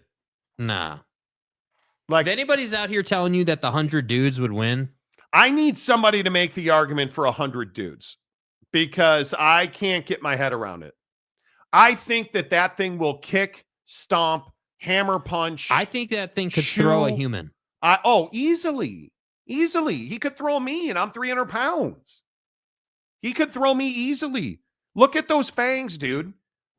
He quite literally could bite your arm in half. And again, my biggest fear is, you know how dudes are. We're going to beat the hell out of the silverback. Oh, look at, did he just rip off Jimmy's face? I'm for real. We're going to still do it. Oh, what is it? Oh, So don't even think about messing with me. Is that Trevor's leg that he's beating Steve down with? Like, that's what would happen. And as soon as you watch him take his hand and just like decapitate somebody, I legitimately think if a gorilla walked up to you and grabbed you by the wrist, they could rip your arms off your body. Yeah. That's how strong I think that. There's no scenario where the 100 dudes win. No. You'll just need to blind him first. Then you're cooking with fire. What do you think? You're going to thumb that dude in the eye? How do you blind him? I don't know. I don't know either. Wait until the gorilla is asleep. But you're there to fight. Is a gorilla Yeah, I going to suppose sleep? you could try to set him on fire. I hadn't thought of that. Bro. No. How? What? You've got nothing but the ground. You think you're going to... Okay. I mean, there's 100 of you, maybe, 98 100 of of you, 100 humans and one gorilla walk into a room. Who walks out? The gorilla. Who's going to tell him he can't number 2 in the center seat? I'm not. Hey, yeah, that's funny, dude. Silverback, dude, you want to burn a deuce on the flight? Knock yourself out, man. No, Gumby, I'm not going after his hot dog. I want nothing to do with You his don't want to go after his glizzy? Yeah. No, you go after that Silverback's glizzy. You're next. Bro. Because what's he going to do to yours? What's he going to... You're dead anyway. Macaque. Eye poke of doom always works. Just ask Kevin Nash. Yeah. Okay. Go for the jab of the eyes like WWE. It would be like Andre the Giant in the Royal Rumble. Nah. Again, I don't see anybody who believes that. There is not a human on earth that would beat a silverback. I don't with think their bare hands. I truly do not think it's possible. I do not think it's possible. No. I think the silverback, I think it's 10 minutes. At most. Yeah. I think the silverback will run through you like a hot knife through butter. And I don't even want to know what their adrenaline strength is. I think it's 10 minutes, and I think 70% of the people die. That's what I think. Do you lay down and play dead, or do you try Yes. and fight for the guy next to you? Well, I think it depends where we're at in the match. I mean, if there's only 3 people down, yeah, you're probably fighting for the guy next to you. No, I'm laying down right away. All I would ask is that you rip my heart out so I die quickly. Just, dude. Yeah. Yeah. Captain Insano shows no mercy. I just want, Well, that's the other thing. They're such vicious animals, dude. Like when you piss off a silverback, yeah, they don't care. They don't have empathy. They don't care. Yeah. That the thing can deadlift 1,700 pounds. I'm thinking, nah, bro. That's wild. And why is this a thing? I don't know where this started. We don't need to know why. It's just a viral thing right now. But it is crazy to me that people love it so much. It's everywhere. It is everywhere. I think the only chance you have is if all 100 of you jump on top of that thing and suffocate it. Body weight for the win. And I think that's the only chance you have. Take its air away, pile on top of it. Because if you can get 10,000 pounds on top of it, you'll suffocate it. Yeah. Right. And let's say the average 199 pounds for the average male in the U.S. Okay.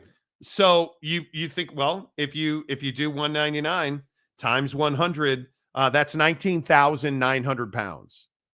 He can't bench press that much. You would all have to rush him and just hope that he doesn't murk somebody right out of the gate. I can just see it. He's just swinging, just viciously swinging. How many guys stop running if it roars like Godzilla? When it roars, because you know that's happening, dude. I said Godzilla. How many guys like lose their piss when he roars? Like King Kong. It's over right there. It's over right there. You know, I don't think. Humans for the win via old age. Hey. Whatever, dude. I just don't think it'll be a long fight. I don't have to be the fastest. I just need to be faster than you. This is true. This is true. But again, I don't think you're outrunning a gorilla either. Yeah. Better not steal the gorilla's girlfriend at the bar. No, pervin liar. You better not. If all 100 went in at once, you could pile on top and suffocate him, I think. You need to suffocate that thing. And I don't want to be... Somebody's going to have to be the sacrificial lambs. Because whoever's laying directly on top of the gorilla, he's gnawing the top of your cranium off. Yep. Right? Like that's just it. It just is what it is. And if you're at the bottom of that pile laying on top of the gorilla, you're getting crushed too. It is worth noting gorillas are herbivores, so they only eat plant-based stuff. So maybe he wouldn't eat a human. But what would he do in defense of himself? Yeah. Ooh. I don't know. Yeah, I don't, you know. But can a gorilla get a nuke in Call of Duty? Probably. That's the problem, because as soon as he gets that if we UAV, give a gorilla mod, just run around and beat people. As soon as he gets that UAV and then he gets an airstrike, and all of a sudden, what do you know? He's got 20 straight kills, and it's time for a nuke. Yeah. I'm taking the gorilla for the win. All day. I'm taking the gorilla for the win. I think the gorilla goes undefeated. We're undefeated thanks to our friends at The Advocates, theadvocates.com. The best injury attorneys in the business. You get hurt at work, you get in a car accident, don't trust your insurance company. I can only tell you so many times. Get to The Advocates, chat with an injury attorney live online, and it won't cost you a dime. 24/7, 365 at theadvocates.com. Until tomorrow, say goodbye, Jake. Goodbye, Jake.